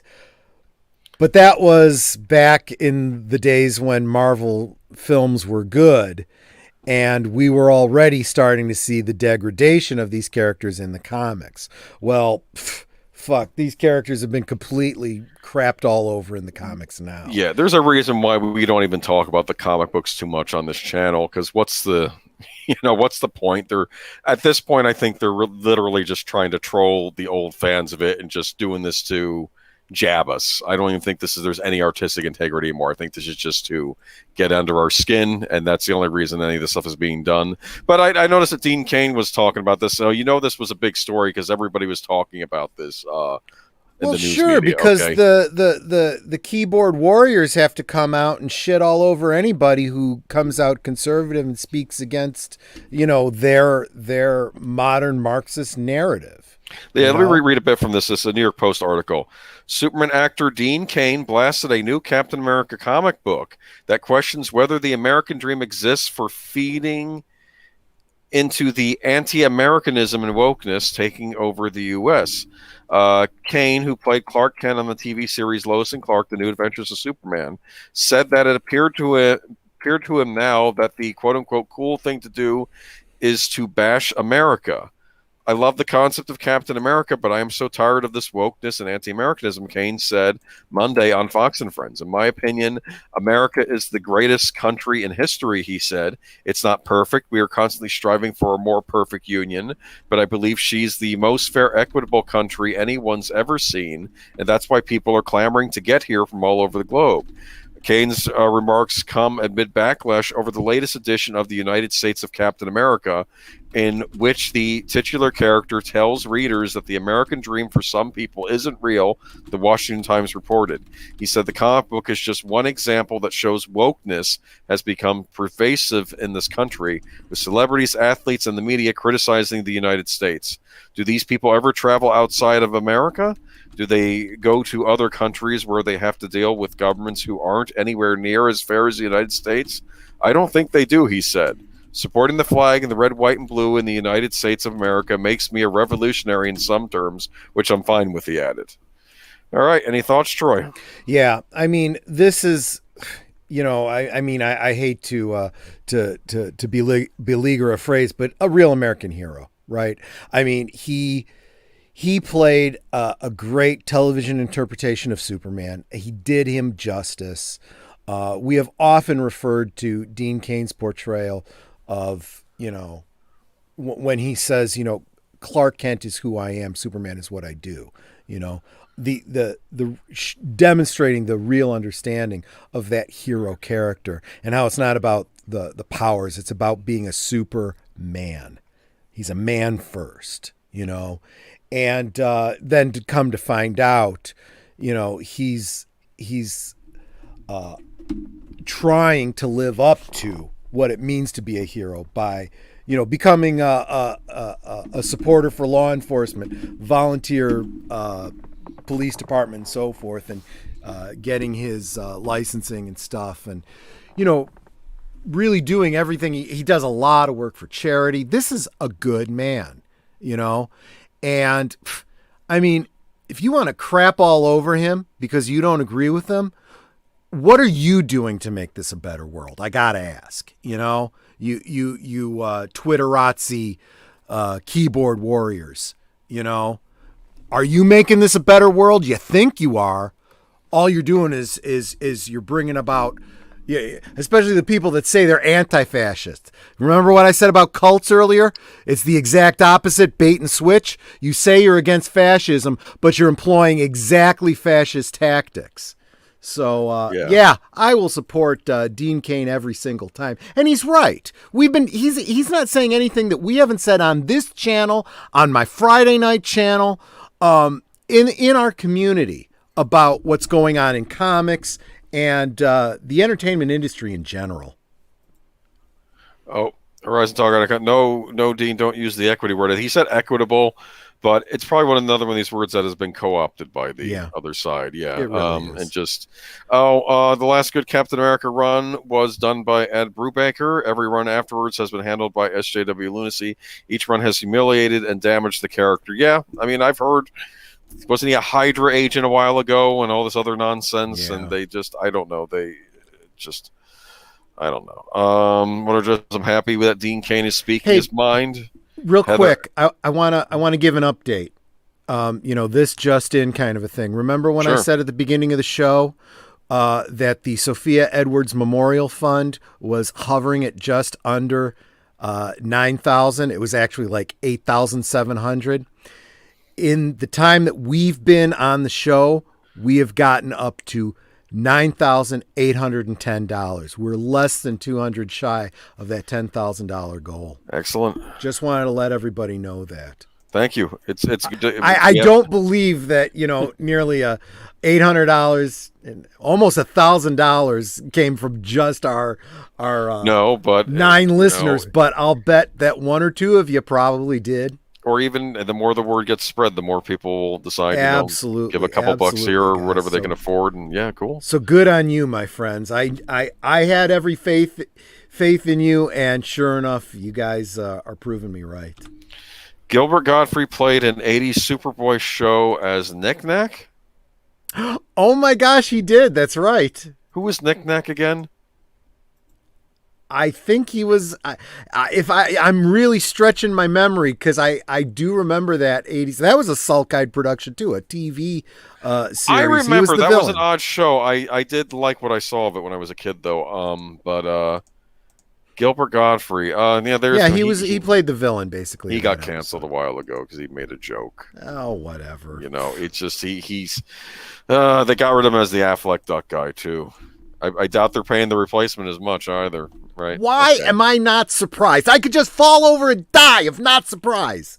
Okay, anyway, he played Mr. Mxyzptlk on Superman the Animated Series. He was the voice of Mr. Mxyzptlk on Superman the Animated Series. Great idea for a voice. Yeah, that's a great voice for Mxyzptlk. Good point. Oh, yeah, and that show taught me how to say his name too, so I haven't forgotten. But no, Dean Cain. Keep in mind though that if you are Golden Age, early Silver Age, Mxyzptlk is still a valid pronunciation. Well, that's fine too. I forgot what I used to call him Mr. Unpronounceable Name before I watched Superman the Animated Series. Yeah, I didn't know how to say his name, but what was I going to say though? No, Dean Cain. I really liked Lois and Clark, and it's one of the better Superman series put on TV, and I'm glad he's still out there doing stuff, and he would even do cameos on Smallville, and I believe he was even on Supergirl for a couple episodes too. But it's and I mean, and who can forget, Terry Hatcher with those promotional stills of her in the Superman cape. I forgot, and and I think nothing else. I wonder Jerry Seinfeld was dating her on one episode of Seinfeld. I wonder if this was during the Lois and Clark run. That's why he had her on. I He wonder if that's why, right? Kind of, probably, which is kind of creepy when you think about it. It's kind of like Nicolas Cage marrying Lisa Marie Presley. yeah. Well, I mean, he's what is it though? Yeah, Seinfeld was obsessed. Jerry Seinfeld was obsessed with Superman on that show. In fact, they're coming out with I a don't Lego. hold that against him. We're It's kind of hard to poo-poo someone for that, Of right? course, no, but it's cool. They're coming out with a Lego Seinfeld set.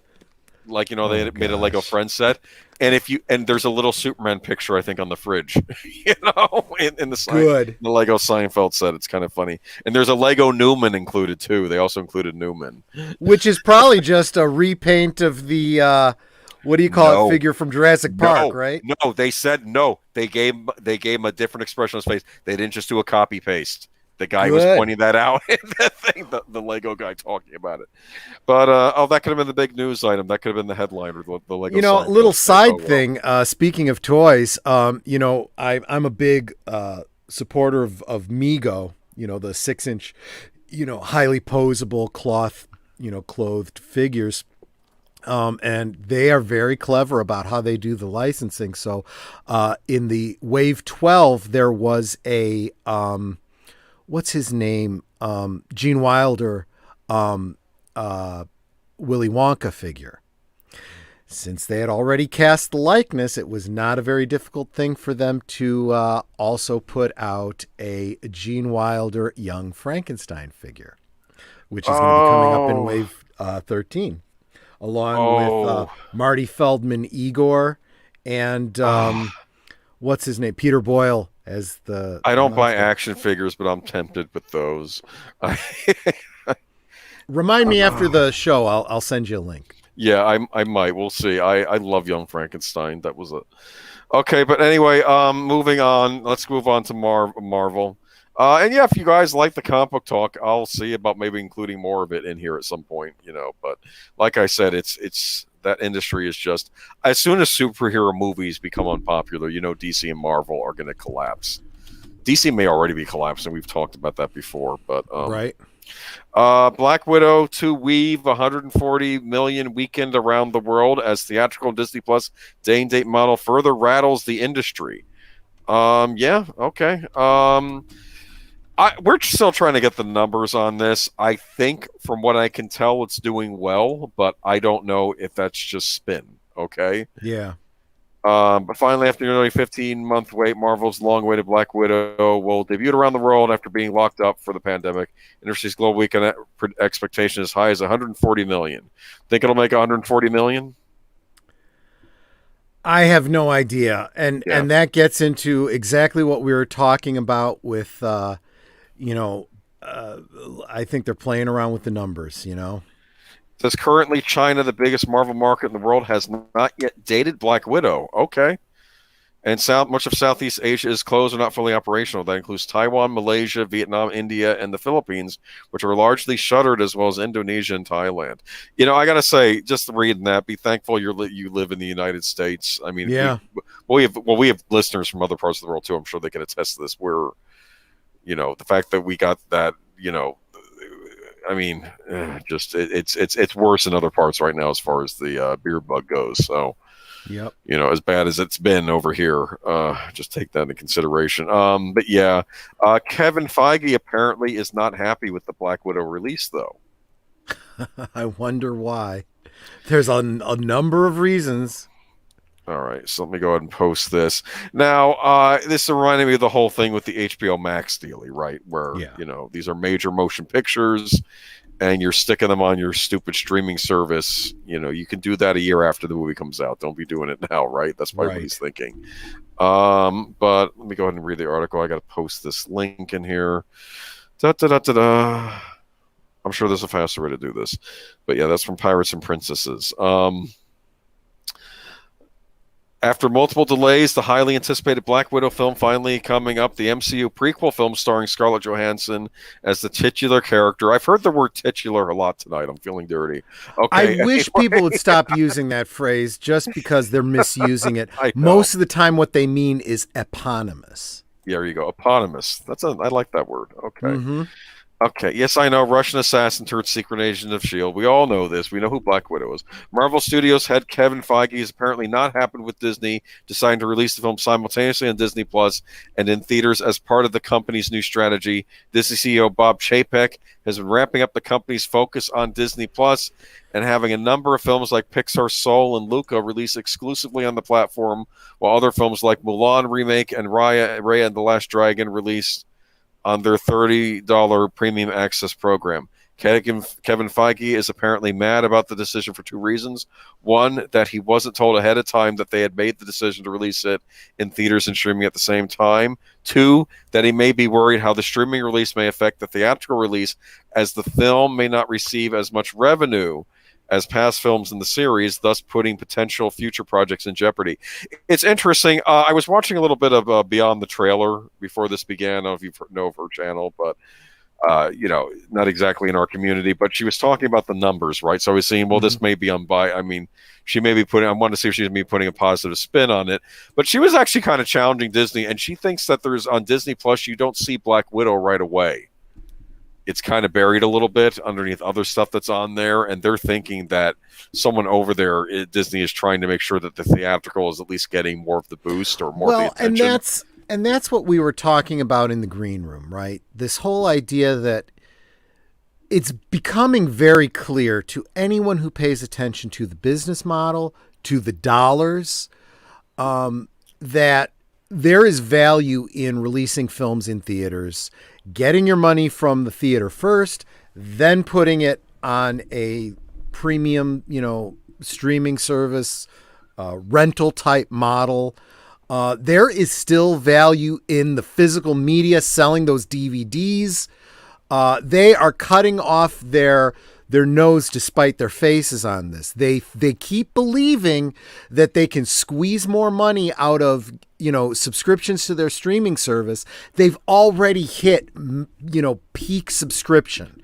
They're not going to get any more money, and there's no value in throwing something on their streaming service, yet they're still,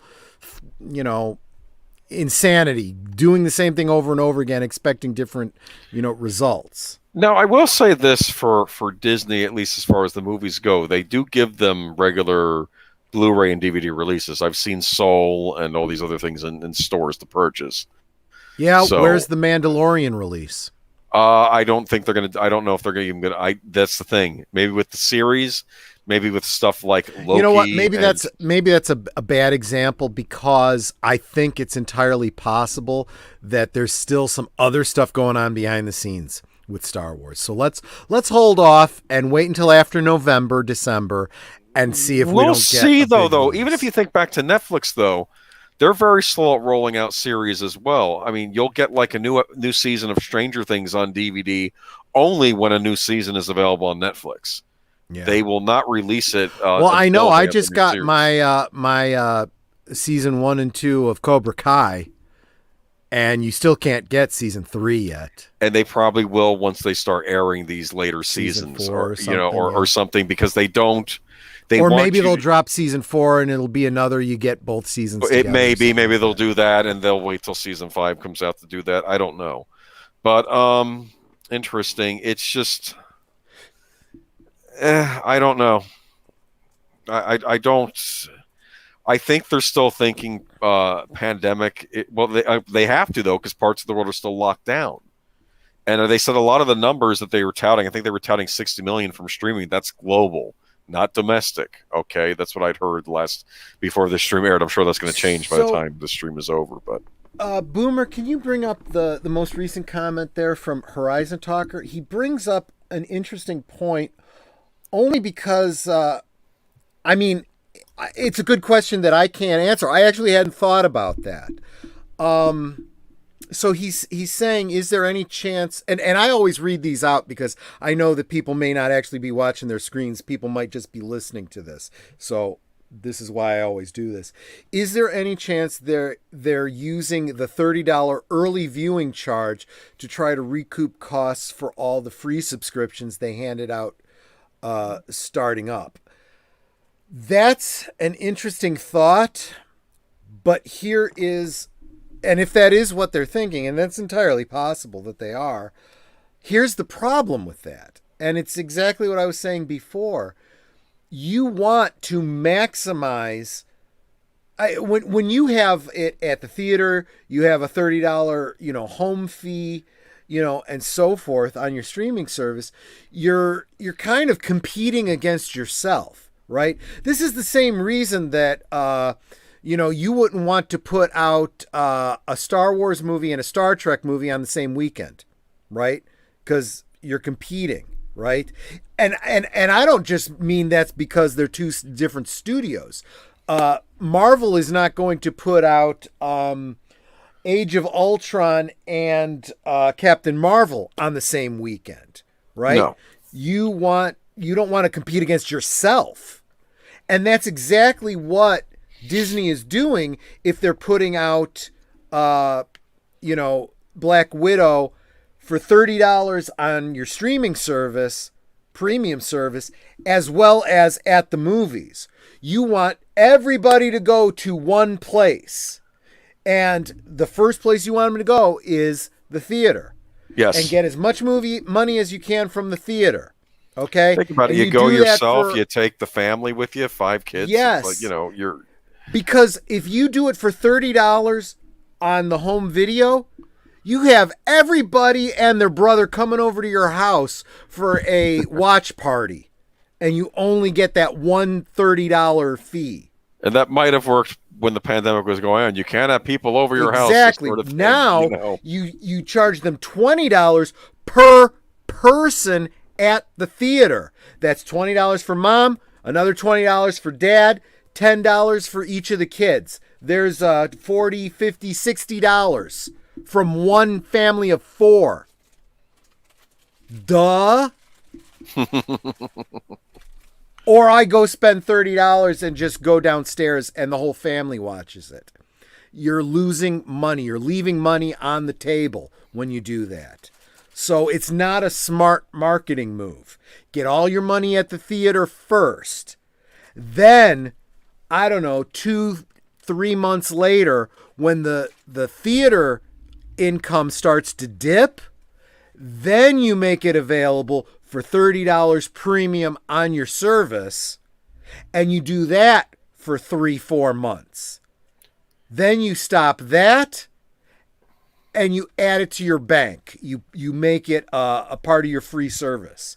Now, it's been out for 6 months already. Everybody's already seen it. I'm sorry, Mr. Spoilers. It's already been spoiled, but you can see it now for, in quotes, free with your regular subscription. I don't think they figured out what they're doing yet exactly. This is what this is all telling me, okay? Like, I don't know. Well, like, what's the best model going forward? Do you charge an extra $30 on top of that, like 3 months after? Or you just stick it on the streaming service to entice people just to subscribe, period? I don't know. I've heard rumor, I think Fast and the Furious 9 will be coming to Peacock at some point for no extra charge, but I don't know. And here's the other thing, too. Okay, so Kevin Feige is not happy with the way Black Widow is being released. Okay, fine. It's not like he's done himself any favors by admitting he aims to subvert expectations with the Black Widow film. That is incredibly tone deaf for any showrunner to be doing at this point. Using that phrase, subvert expectation, you might as well just shit all over your movie. Let me read a bit from this. Okay, it's not much. Marvel Studios boss Kevin Feige recently claimed in a brand new featurette in the upcoming Black Widow film that it aims to subvert expectations with the film. He states, "You know a lot about the characters already, so there are presumptions that you bring to it, and we like to subvert those." Oh, no. Subverting expectation on a genre film is a surefire way to say to all the fans that have been supporting you all along, fuck you, go away, we don't want your money. That is what genre is. Giving fans what they expect. There is a genre means expectation. I know what I'm getting when I go to see a Star Wars movie. I know what I'm getting when I go to see a Star Trek movie. I know what I'm getting when I see a Marvel superheroes movie. If I don't get that, I don't come back ever freaking again. Yes. And if you don't understand that, you have no business being in charge of multi-million-dollar, $1 billion franchises. Go the hell away. You think there's going to be a scene in the Black Widow movie of Tony Stark harassing Black Widow? I want to see her sweet can, or something like that, just to, make us feel bad. Well, it's already out. Not like Tony. Okay. I know that. I'm just kidding. It's already out there. The reviews are already coming back from people in the community who have seen it. Midnight's Edge did a great spoiler-filled review of it, Did so they we like don't have it? to see it. Did they like No. Andre kind of sort of liked it, but it was okay. It wasn't great. Tom hated it. And a lot of the people in the community are coming back going, no, it's not good. Especially because, this is no different than Solo, a Star Wars story. You killed off a character. Nobody cares about that character anymore. The whole point of this movie was to set up the next Black Widow. Nobody wants to see that. Nobody who is a fan of Black Widow is going in where what's her name? Scarlett Johansson is second fiddle in her own movie. But that's exactly what she is. Oh, and we should all be so pleased, all of you allies of the feminist agenda, that Black Widow passes the Bechdel test. You know why it passes the Bechdel test? Because there's almost no men in the movie.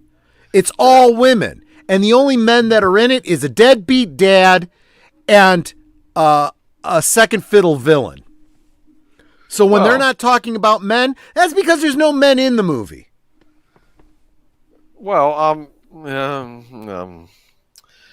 yeah. What I'm getting at is if you really care about feminism, this isn't the way you pass the Bechdel test. Well, okay? This is not winning you any feminist points. Maybe we don't have to even pass the Bechdel test. I've read. Oh, that whole Bechdel test is a piece of shit. I've read Alison Bechdel's work. I'm not a fan. Anyway, Zootopia made a point though. Going back to the pay-per-view, he says that with streaming studios don't have to share the revenue with theaters. That's a good point.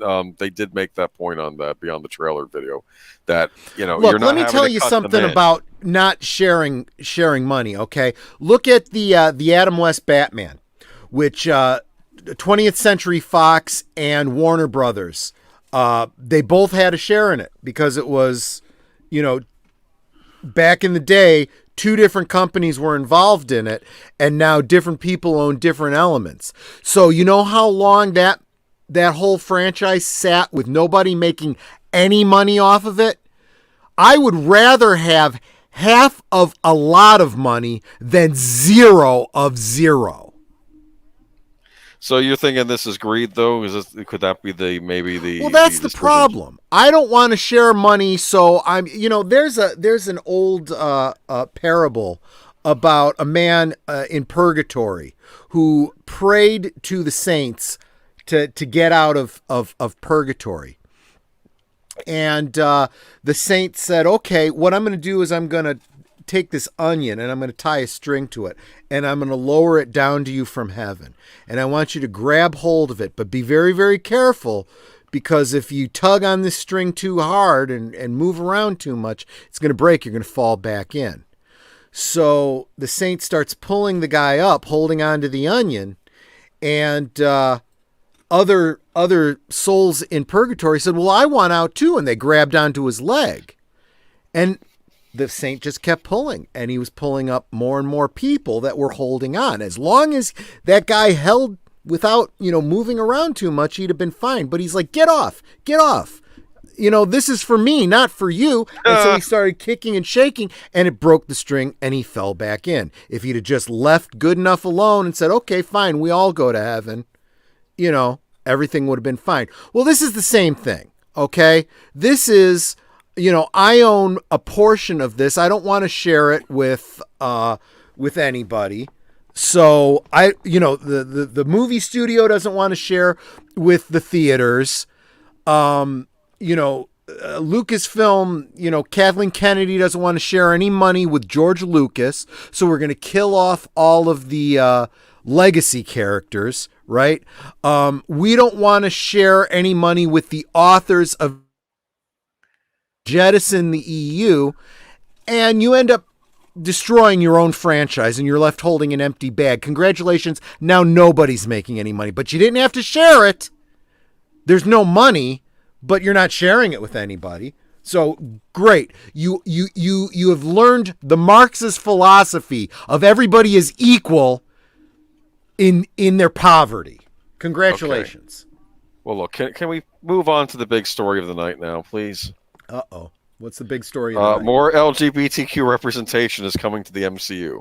Marvel's Victoria Alonso says. Congratulations. Yay. Now, I'm a little offended by this article. That's a winning formula for you. It's LGBTQ plus, and I wonder why none of the other initials ever get a placement on this. Okay, I guess they're not good enough. Okay, the alphabet community. Okay, get ready for more LGBTQ plus representation in the Marvel Cinematic Universe. So says Marvel Studios Executive Vice President of Film Production Victoria Alonso. Just days after it was revealed that Loki is fluid on his Disney Plus spinoff series, I asked Alonso if that was a sign of queer things to come. It takes time. We have so many stories that we can tell, Alonso said at the Black Widow fan premiere in Hollywood, adding, we will empower those that are. We are not changing anything. We're just showing the world who these people are, who these characters are. There's a lot that we have coming up that I think will be representative of the world of today. We're not going to nail it in the first movie or the second movie or the third movie or the first show or second show, but we will do our best to consistently try to represent. Yeah, and if you keep doing it the way you're doing it, you're not representing anything. You're a bunch of virtue signaling hypocrites is what you are. You're a bunch of white people running these countries talking about diversity, but you're not stepping down from your job and letting some non-white person take over your job, and you're a bunch of, I don't know what your preferences are, but you're not transgendered, and you think that Loki represents transgendered. And there's a lot of transgendered going, yeah, that's not how transgendered works. That's not representation of me. It's tokenism, and people feel patronized, and they're doing a piss poor job of it. They're pissing off the people that they're not representing. They're pissing off the people they say they represent, and nobody's happy. Oh, the MCU is doing the same thing everyone else is doing. Imagine my shock. Yeah, well, yeah. Like I say, it's a club, okay? Or it's these tone deaf Hollywood types again that I was talking about. These echo chamber cult followers.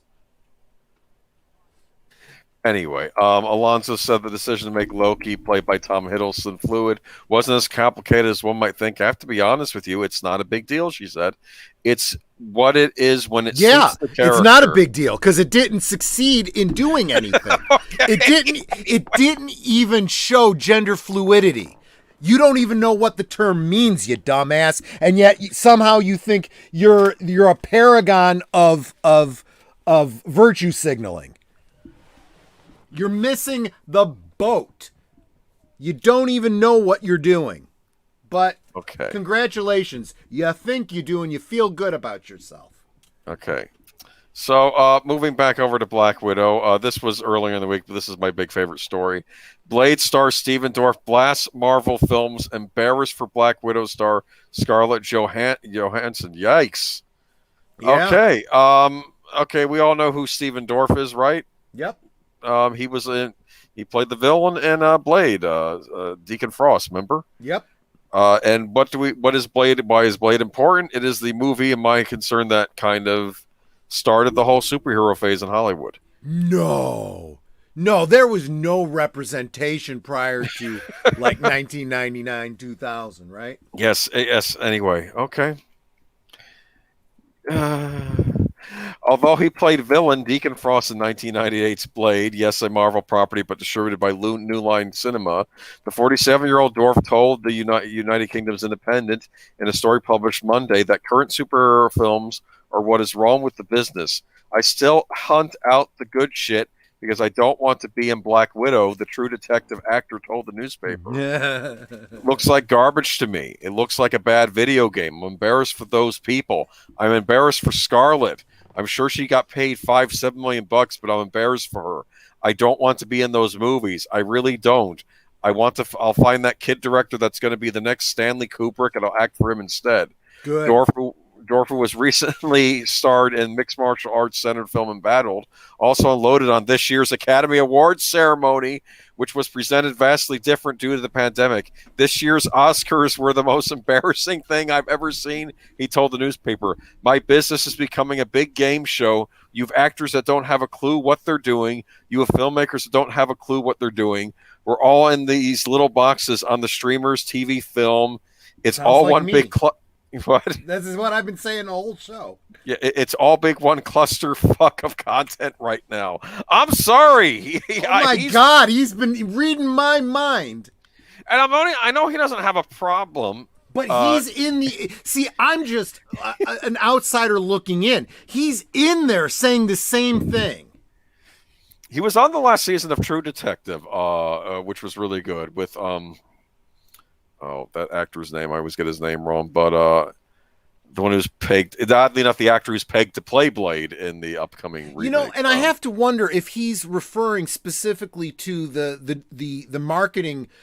junket that Scarlett Johansson's been on, where she's been talking about how she feels like, male gaze, and how did you see those interviews? Iron Man, yes, and it's like, you dumb bitch, you've been showing your boobs in a bunch of other movies, and you're gonna focus on this, you hypocrite.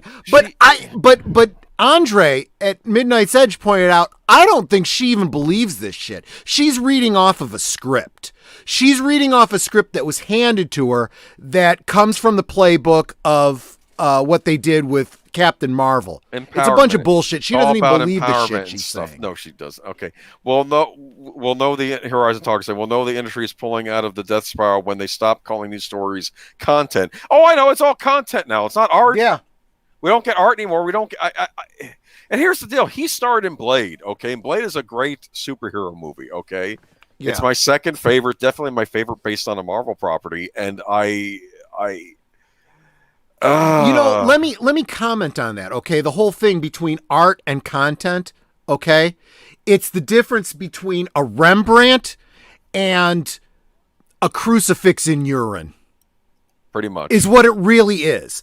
Anybody can do stupid shit to be edgy. That doesn't make it good, and it doesn't make you talented.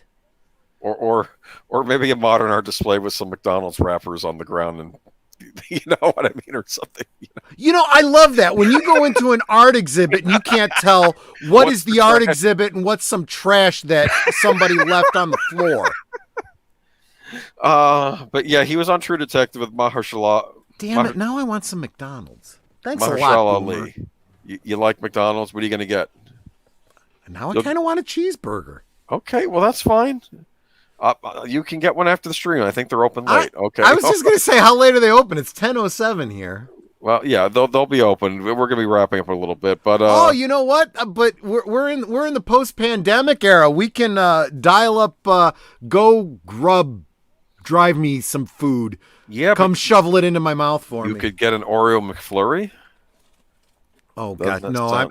I've seen too much to know that I don't want ice cream from McDonald's. Oh, don't tell me, because that's one of my favorite things to get there. You're gonna spoil. Okay, let's move on. They have Orange High C is back too, if you like Orange High C.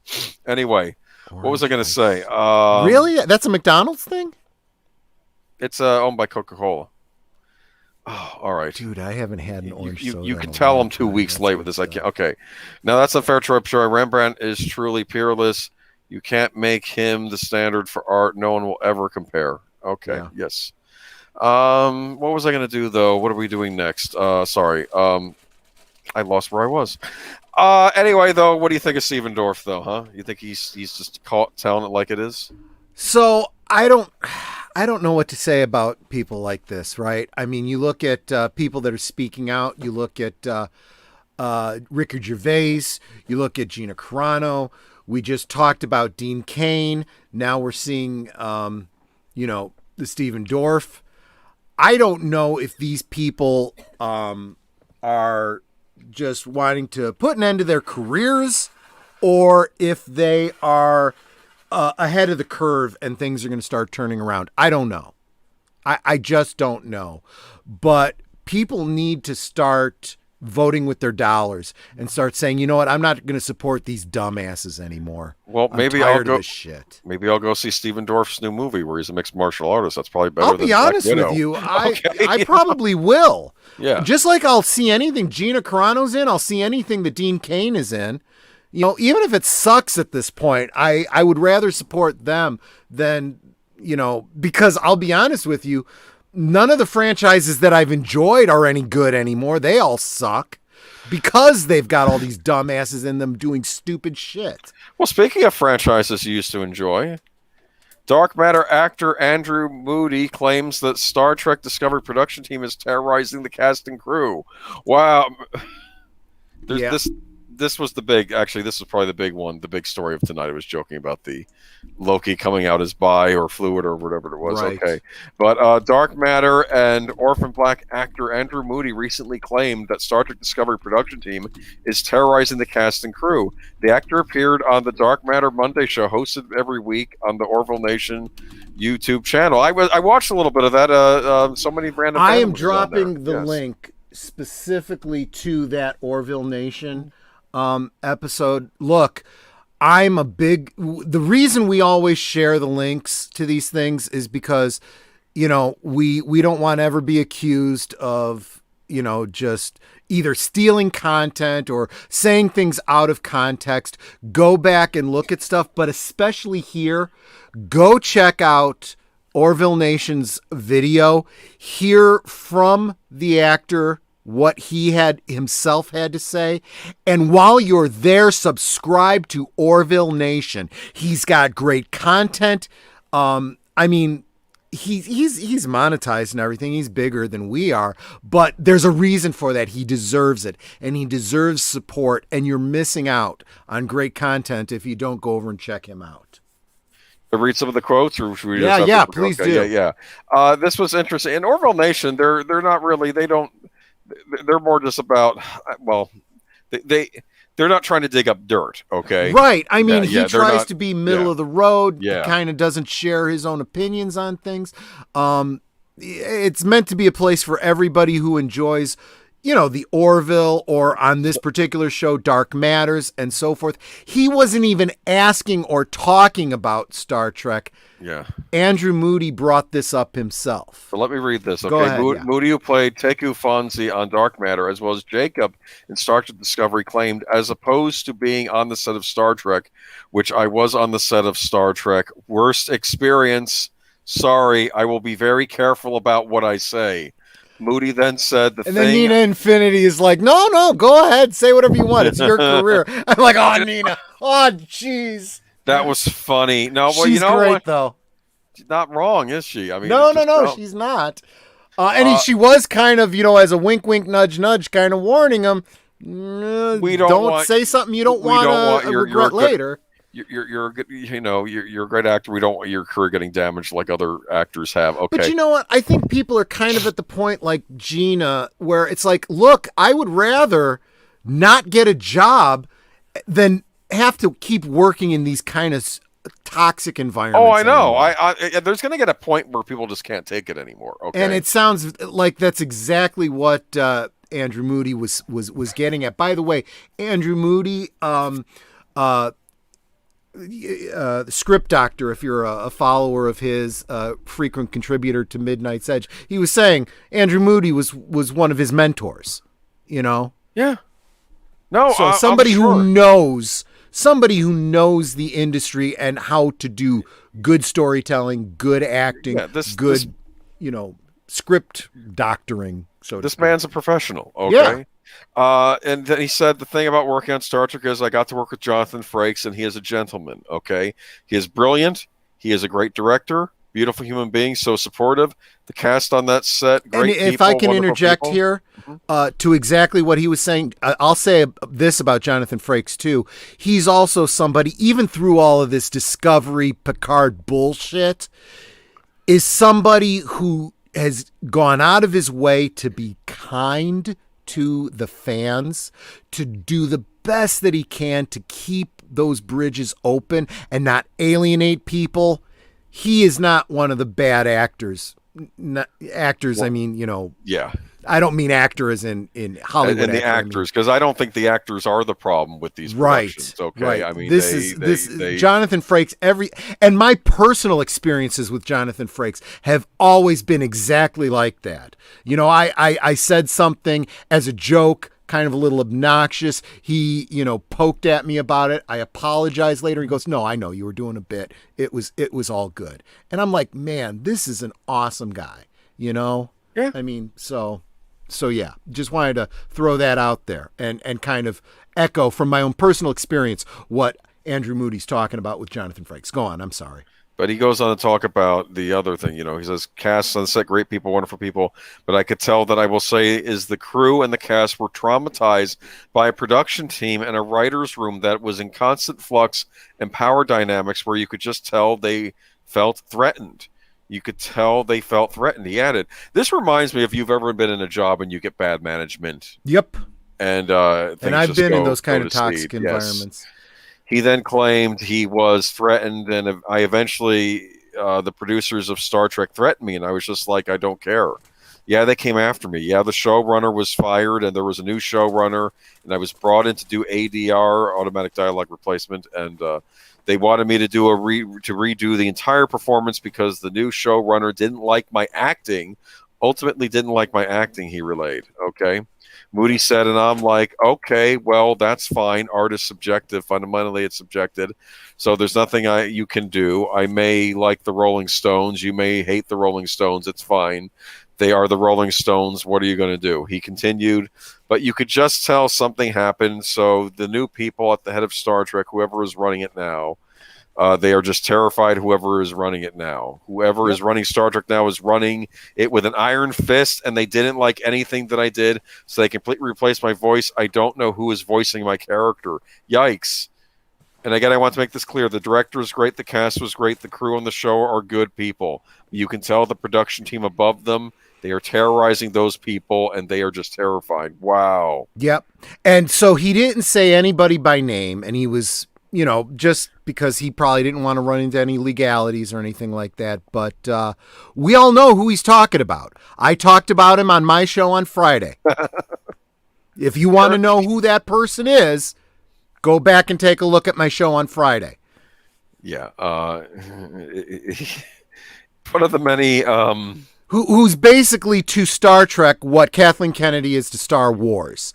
Another one who doesn't know how to run a show, who gets into the micromanaging, who, second guesses everything and then, goes over budget because, we're going to refilm everything. Even have an actor voice over another actor's work. Paying double and triple to get a film done. And by the way, you want to know how that's working out for Star Trek Discovery? Go check out Doomcock, who's talking about how they filmed. I've lost track of how many seasons, but they filmed season 3 and 4 or 4 and 5 together or whatever, and they had to scrap a whole season because they went over budget just so they could finish the previous season. So we'll see if we get another season out of them because they went over budget on something that's not making money to begin with. Congratulations, Kurtzman. Kurtzman, that's who we're talking about, guys. Well, yeah, he's an issue, and and I should point out that the statements of Troy Pacelli do not necessarily reflect the Aged Boomer YouTube channel and their opinions, and does not reflect on Aged Boomer himself. Oh, I'm a big fan of Kurtzman. Yeah. Anyway, so there's one of you. No, I'm kidding. Anyway, But yeah, it's just it's not good. I'm noticing as time goes by, a lot of the dirt's going to come out. I'm waiting for the dirt to eventually come out of all that went on behind the scenes at Lucasfilm. We Yeah. have hearsay and rumors, but I and And it's going to ideas, be but the same thing with Paramount and CBS and Kurtzman bad reboot and all those dingbats. Yeah. oh, Horizon Talk says, a studio is wildly out of control when actors start talking in public like that. Yeah. Well, he sounded like he was. It's not even hatred, Horizon Talker. It's resentment. It's you fucking hypocritical asshole. You have taken something that should have been making money hand over fist for the studio and you destroyed it. But you don't give a fuck because you made your money already. Yeah, he's leaving Star Trek in a far worse place than he found it. I'll say that. Hopefully, I don't know what's going to happen with Star Trek in the future. They have to get rid of this. What is it? Treehouse? What's it called again? Bad Robot spinoff studio. Oh, I have no idea. I don't know. I don't know. Okay. Anyway, moving on though, new Star Trek news, director's edition of Star Trek the Motion Picture set to be fully restored. And I got a little confused at Troy when he sent this to me because I'm like, well, they already restored Star Trek the Motion Picture. Oh, but this is that director's cut that came out on DVD all those years ago. Remember that one? Yep. Okay. And you may have again, it. we Yeah. see this again. They're making their money by going back and re-releasing The old stuff. the things that people loved. The original motion picture start. Believe it or not, motion picture is what's beloved now because we're not getting any good Trek anymore. The boring one is the one we love now. Because boring is better than shitting all over the heritage. Yeah, but for those of you interested, Paramount and Paramount Plus are excited to announce that a full restoration of the director's edition of Star Trek the Motion Picture has been greenlit. The restoration will be undertaken by producer David C. Fine, restoration supervisor Mike Matessino, and visual effects supervisor Darren R. Doctorman, all of whom worked previously with director Robert Wise. The restoration will be undertaken by producer David C. Fine. But okay, but they're remastering the movie. It has great effects for the time too, so it's worth checking out for that. Maybe not so much for some of the elements of the story, but I'll be kind. Anyway, I'm sure we'll watch it at some point on Soundtracks with Birdman. Of course, you could do two watches. You could do one of the theatrical and one of the super duper director's cut that's coming out, right? Yeah. Yeah. I mean, okay.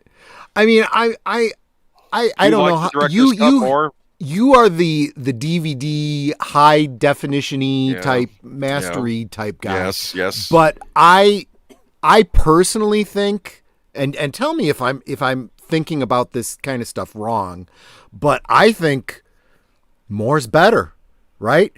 Remaster. Give it to us. Allow us to own the physical media. If it's the director's cut, let us have the director's cut too. Let us have the original theatrical release. Let us have all the version. I want all the things. Because apparently the motion picture had a good remaster when they did the Blu-ray set years ago, but it was of the theatrical version. So this will be the director's cut. We're still waiting for that director's cut of Star Trek V, which they didn't greenlit for Shatner. He wanted to do his director's cut where he added the hell monsters attacking the Enterprise or whatnot, or it's not going to happen though. Anyway, but I want them to remaster Deep Space Nine and the other series they haven't remastered in HD. That'd be nice too, but we'll see. Yeah, that's a different animal though, probably. Yep. Okay, but actually no, it's easier to remaster Star Trek the Motion Picture because it uses model effects. I don't think they do. I don't think when they released the director's cut that wasn't CG, right? Or was it? When they were restoring some of the old effects they didn't use, I don't remember now. I don't know, and I'm feeling like they should have done, because when you look at the remastered versions of the original series, they went in and completely redid the special effects sequence and stuff in CG, and they did it very, very well. I mean, you can make the whole, special edition Star Wars argument, the whole Han shot first thing. But when CBS redid the original series of Star Trek, they were very faithful to the spirit, and they were very careful not to overdo things, some of what they did was very, very subtle.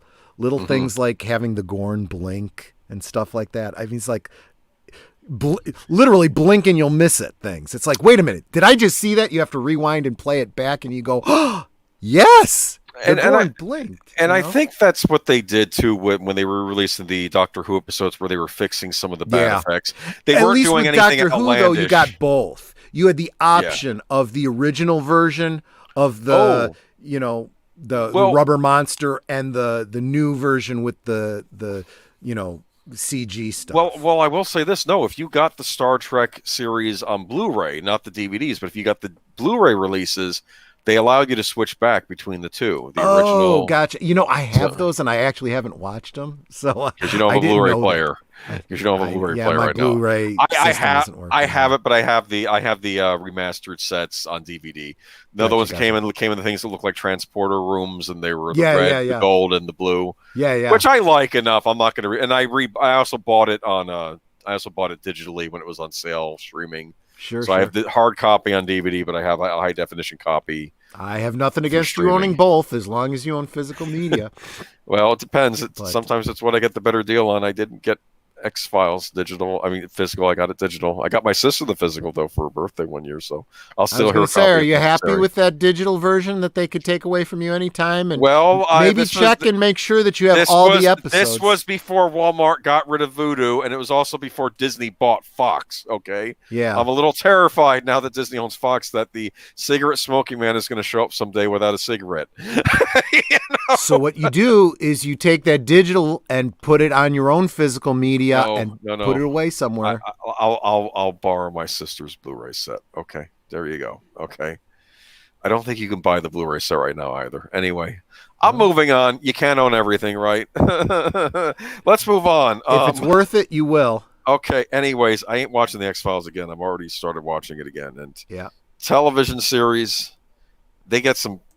I'm going off on a tangent. Speaking of television series, and speaking of a television series I do own on Blu-ray, and this was a nice set. I got a good deal on it, and it came with the digital version as well. So you got both with this, The Sopranos. Yeah. And what do we have coming out? A new Sopranos movie. Yeah, and I'll be honest with you, this one kind of fell off my radar. I didn't even know about it till you brought it up to me. And so The Many Saints of Newark, a prequel to The Sopranos. Let me tell you something. The official trailer dropped. It looks great. Yes. I'm looking at the casting, and oh my God. And it's not just the kid they got playing Tony Soprano, who looks like he could be, I don't know if he's related to it's Gandolfini's son. That's Is it? That's Gandolfini's That makes son. Perfect freaking sense, because it looks like a young Gandolfini. It looks like him from the 70s, like his mannerisms. Yeah. The actor said he had to binge the entire series prepping for the role. But it's not just him, it's everybody else that they cast. Yes. The character's mother and his uncle. You look at the what we saw in The Sopranos and then compare it to these younger actors, they paid attention. They're playing those characters. The mannerisms, the look, the hair, the clothes, everything. The 70s younger versions of these characters. It's incredible. I think it's going to be pretty darn good. I got chills when I see in the trailer, right? And you see the young Tony Soprano, and the one guy says, "Hey, Jerkov, what's taking you so long?" And then he has that look and he says, "What did you say to me?" And he gets in the fight, and I'm like, it's him. It's Tony. It's him as a young man. Yep. That's his exact mannerism. And I'll tell you what, it's got me going that maybe I want to go and get those DVDs of the original Sopranos and binge watch them again. If you can get, they might have on Prime streaming as well. I'm not sure. I know they used to, but yeah, the Blu-ray set is very nice. I got, it's actually the DVD and Blu-ray sets. If you want to get either one, I think we look for bargains. Hold on a second, Netter. We did have them, but they were bad copies. We have one one season. So I would want to try and get the rest of the seasons. Here's what I'm going to say. If you do get the HBO Blu-ray set, I think they're still selling it. Mm-hmm. It came with a digital copy, and I have to give Warner's points. I'm not always down on everything Warner's does. Mm-hmm. It's very cool. They not only give you a digital copy, but it includes both iTunes and like the Vudu services for Vudu service version. So you can put it on both, or whatever format you're whatever format you like. Yeah. It comes with both. You can put it on both and have access on everything. Really nice Blu-ray set. I highly recommend it. Wasn't that expensive? Of course, you all know how I am. I got it for 50 something during a sale, I think. You guys know how I am. I get the physical media, and then I make my own digital version. You can do that too. Yeah, but I'm just saying. And that's a version that you can move wherever you want. I can watch it on my laptop. I can watch it on my DVD. Well, this was something the studios were doing, Yeah. especially early on, but I thought was very smart. Well, they're trying to discourage you from bootlegging. So and see, that's just version, it. And even if you want the digital, we're going to throw the digital in, no cost. Okay, you get right. it. And let's face it. I know that I in my technical bubble, I assume everybody knows how to do this, but it's not true. Not everybody knows how to rip a DVD so that they can have it on their hard drive and, have a virtual copy of it that they can put aside or whatever. So there's a lot of people out there that require, to be, I don't mean to sound derogatory, but they need to be spoon-fed by being given the electronic version, Yeah. And that's fine. Many Saints of Newark. I'm looking forward to it. Yeah. I can tell that guy, his uncle that he's hanging out with. That's not Uncle June, though. You see Uncle June in the scene. Yeah. That's his uncle. His last name is Montasante. That's Chris. Who was also, if you remember the show, he was a character too. Well, no, he was. I think he's mentioned. I think that's Christopher's dad. Christopher, the young guy. That's right, because he wasn't in the picture anymore. He was dead. Right, he was dead. He got murdered, remember? And that was a big thing that his dad got murdered when he was a kid, like a real little. And I think that's supposed to be him. Yeah, because he knew his dad. I could be wrong, but I don't know if that's the character in the movie. But that's why I got to go back and watch The Sopranos again to kind of remember all. This stuff. Could. I wonder if you could watch this movie not having seen the series, and it could just be a good gangster movie. Well, you probably could, but I feel like a fan of The Sopranos is going to get more out of it. Just like you could watch the Star Wars prequels without ever having seen the others, and you'd be all surprised when Anakin turns out to be Darth Vader. I mean, like you see Tony kind of being led to the dark side, like says, "Oh, keep these speakers so you'll never steal again." You know what I mean? It's like, there's something to be said for someone who goes into it knowing where the story's going and just seeing the Easter eggs here and there of something that was mentioned in a or whatever. And you go, oh yeah, that's right. He was they got that. They remembered that, stuff like that. Well, there's a lot of history. Yeah. Just going along for the ride and just not even knowing, and then going, oh, I think I want to see The Sopranos now. Yeah. And then as you're watching The Sopranos, you go, oh, hey, they just had that in this prequel, and of course, I mean, David Chase, very attentive to detail. He will pay attention to what he's doing. There won't be any continuity. Continuity will matter in this movie, okay? Well, and I gotta say, I mean, I was of the mindset when I first heard years ago them talking about doing a prequel series. I'm like, oh god, we don't need a prequel series. Why are they going to bother? Whatever. Now all this time later, I'm going, yeah, I'm kind of behind this. Sure, let's have it. Go for it. Why not? I do miss The Sopranos dearly, and I think Chase was right, especially with Gandolfini passed on too. I don't know if I'd want any kind of a sequel series, but I think a prequel. Who knows if this guy's got the acting adjustment when he gets to be Gandolfini's age? They could. Well, think about it. Think about it, right? So a prequel gives you a couple different things, right? If it tells a story that we kind of know, but we can have it filled in. It also can be a period piece. And some of these, HBO, has done great work with period pieces. Oh yeah. I mean, and I think people enjoy that. So I think that's good. I honestly though don't think that we need a sequel. I think that No. it ended just fine. But I say that as someone who hasn't seen this prequel yet. If this prequel runs its course and does really, really well, then yeah, I think you're right.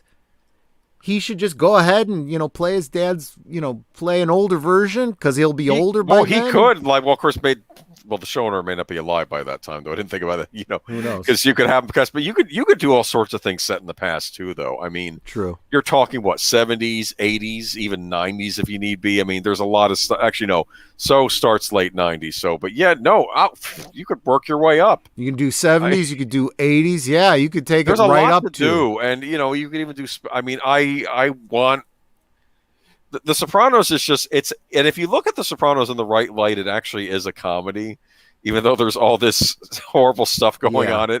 It's a comedy of manners. It's actually not so different than a show like Seinfeld. Well, and I'm telling you, I would watch this and I would see them do things and say things, and it would just remind me of people I grew up with. Oh, yeah. My own family. And I'd be like, oh my gosh, these guys, just Italian American culture alone. And honestly, I am not one that gets all bent out of shape about, stereotyping, because I see it. Stereotyping, absolutely. Look, all the stereotypes you want to make about Italian Americans, I can tell you most of them are true. Okay. My family knew people. Okay.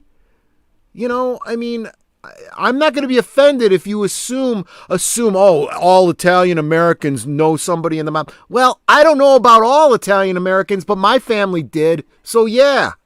Okay. Yeah. It doesn't mean they were in the mob, but they may know people who were. Yeah. But no, I'm looking, like I said, this is my most anticipated movie of the year now, and I'm looking forward to it. Yeah. And is this a movie or a series? It's going to be a movie. It's going to be a movie. No, you didn't realize. No, this is a theatrical feature. This is going to be a theatrical feater. It's going to be a movie. It, man. I'll go see it in the theater then. Absolutely. There you go. Yeah. When is this coming out? Or HBO Max. September, I think they're bouncing it around. We talked about it a little bit the other week. I think it's coming out in September.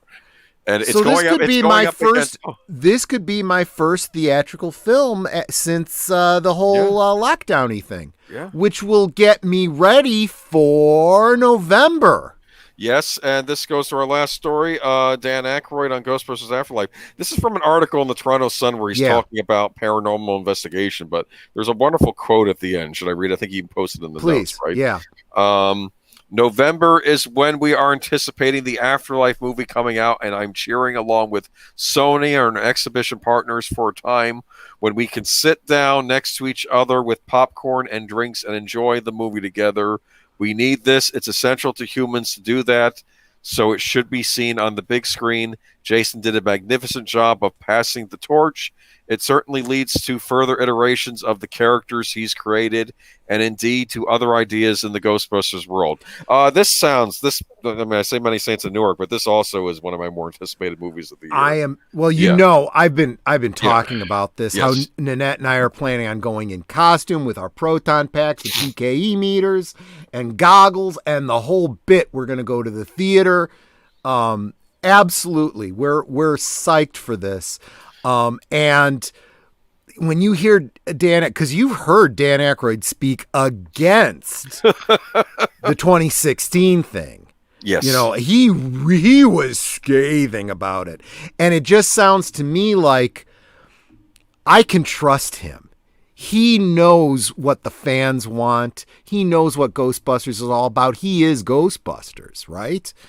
And I'm excited. And basically, I read this and the way I interpret this is this absolutely is a sequel to the Ghostbusters you grew up with. It's a good sequel. It's a good handing off. It's a good continuation. And I see it being successful and being more iterations going forward because of it. And look, I don't need it to be Dan Aykroyd and Bill Murray and Ernie Hudson all the time, okay? They don't even need to be in any other movie but this one, okay? If their kids take over, or some other kids completely unrelated to them, as long as I know that continuity is maintained and that happened in the past. As long as it respects what came before. I don't care that one of them is someone's daughter. I don't care if the next movie after this is all girls. I don't care if one of them's a gay or transgendered or a ghost who puts on a proton pack. Okay, I don't care. Give me the diversity. I'm fine with it. No. I don't want a ghost putting on a proton pack. That's just weird. Slimer? Slimer is a ghost. Did Slimer put on a proton pack? He's at least a mascot, right? Did Slimer put on a proton pack in the old show? Because wouldn't that be... I have to go rewatch... Actually, I was rewatching Extreme Ghostbusters, which was kind of a follow-up to the real Ghostbusters. But this one looks good. I know what you're saying. You're like it would be like a cockroach joining against spraying with the thing. I mean, maybe the cockroach doesn't like the other cockroaches. But no, I mean, they could really, and let's face it, you want to do your whole messaging thing in this, you could really look into that, right? You could look into what it means to be a ghost, put into the ghost traps. I mean, it's basically there's no due process and you're imprisoning them. You could get into that element of it. But then you could start looking at someone like Slimer and saying, there's rehabilitation, right? Start doing the whole, this is being called afterlife, right? Maybe they're going to get into the whole, what does it mean to be a ghost? And then not being able to move on and all that. You could build up the lore with all of this. Well, I'm kind of curious too, because there was all that stuff. Remember in the first movie when Winston was talking about, the end times and stuff, and Anarchist said, I'm not, I think he was saying, oh, I'm agnostic, I don't know, but he's like, well, I love Jesus' style. And he says that, and he says, don't you think the reason we've been so busy is because the dead have been rising from the grave? And it got a little creepy there, and then it's like, let's put on some music. It's like, dude, think about it.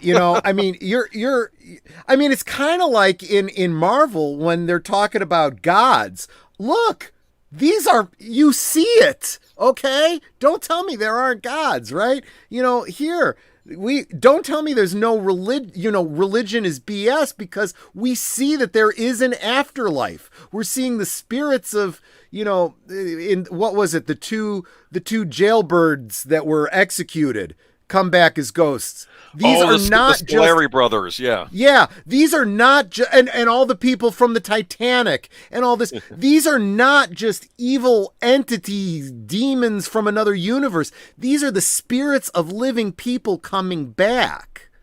Yeah. In some cases. Now, in other cases, you also have these demonic figures. You've got extra dimensional beings and stuff. This is all stuff that they're dealing with. It's all part of the lore and the whatnot. And it's a mythology that's fun to pick through and look at. I've got a copy of Tobin's Spirit Guide. Let me tell you, my friend, I've done my reading. I'm not even joking about that. That's real.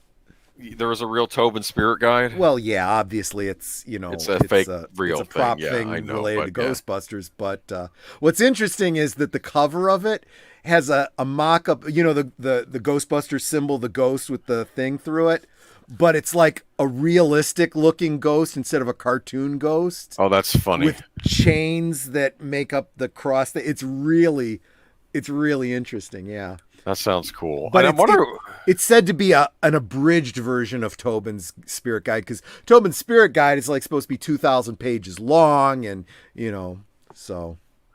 Yeah, Sony, bring Ghostbusters back, please. I'm keeping my fingers crossed. Like so many other YouTubers, don't screw this up. But I'm telling you, this article here, which isn't directly related to Ghostbusters, it's about something else, another project entirely that Aykroyd's working on. But this quote does give me some hope that this is going to be good. And he's giving it his stamp of approval. It will.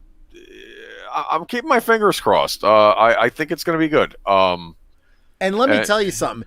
It'll be as big a victory for the fans as the redesign of Sonic the Hedgehog. You know, this is the studios listening to the fans and restoring what we love. Well, Guys, Ghostbusters. I don't think it can be overstated. Ghostbusters, the success that it gets will send a message to Hollywood that says, if you want money, do you love money, Hollywood? Because if you do, this is how you get it. Win back the fans. Honor the franchises that you're making.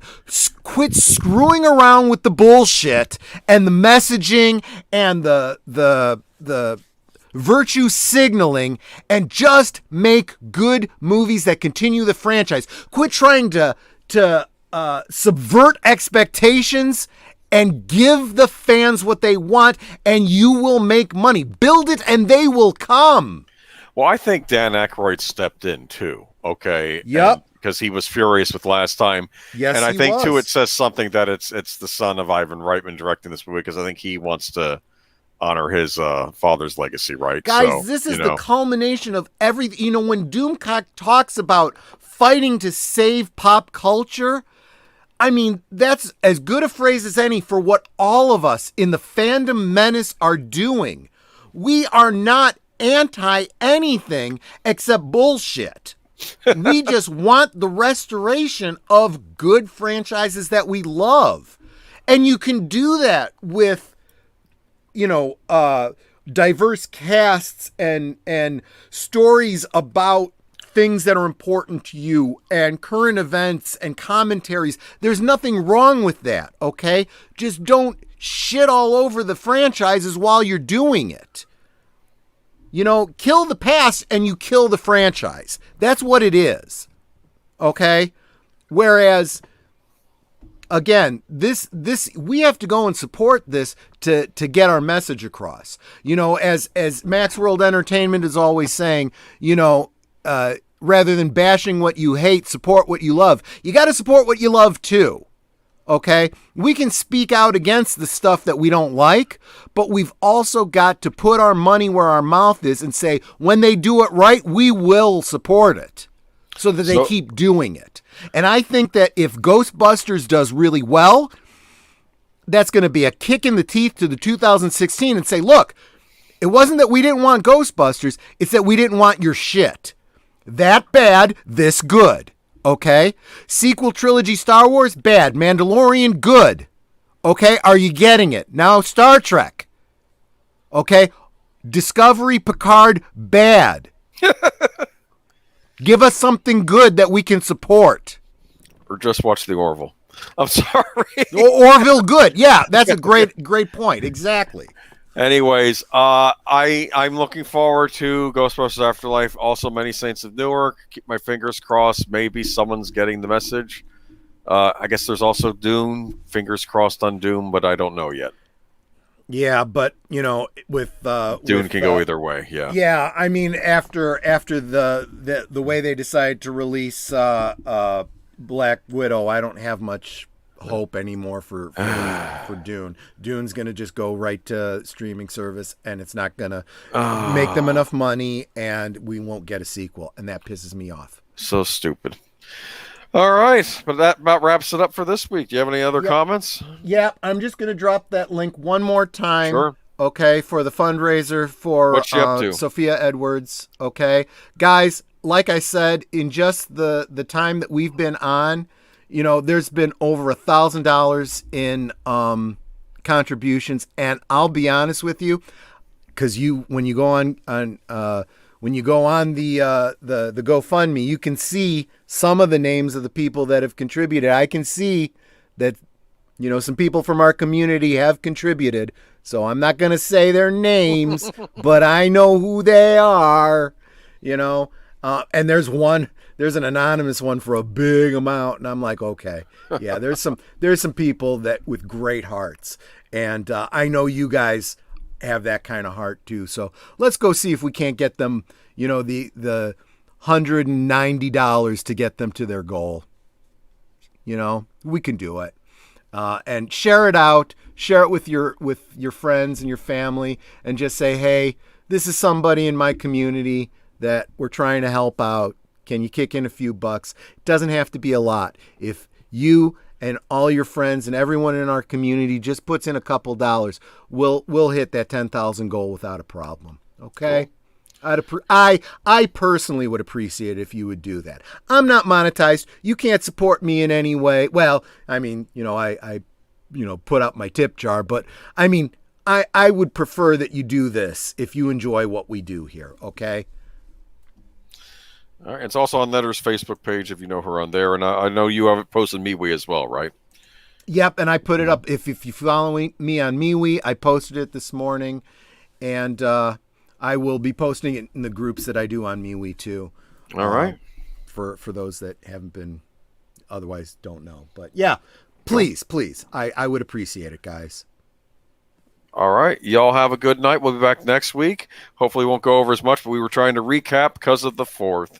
I kept thinking it'd be a dead news week because everybody else celebrating the holiday. But I pointed out that we have 2 weeks worth of news that we had to cover. Yeah, but I thought that maybe people would take it easy because of the 4th. But I guess people don't like that holiday anymore. I don't know. I'm being negative. Let's end a positive stream. Ghostbusters looks good. I will have a stream up on Friday. I don't know yet what the topic's going to be, but... you can hear me rant some more and get drunk. How's that? That's always entertaining. Sounds like a plan. Catch you all later. Take care, everyone. Bye-bye.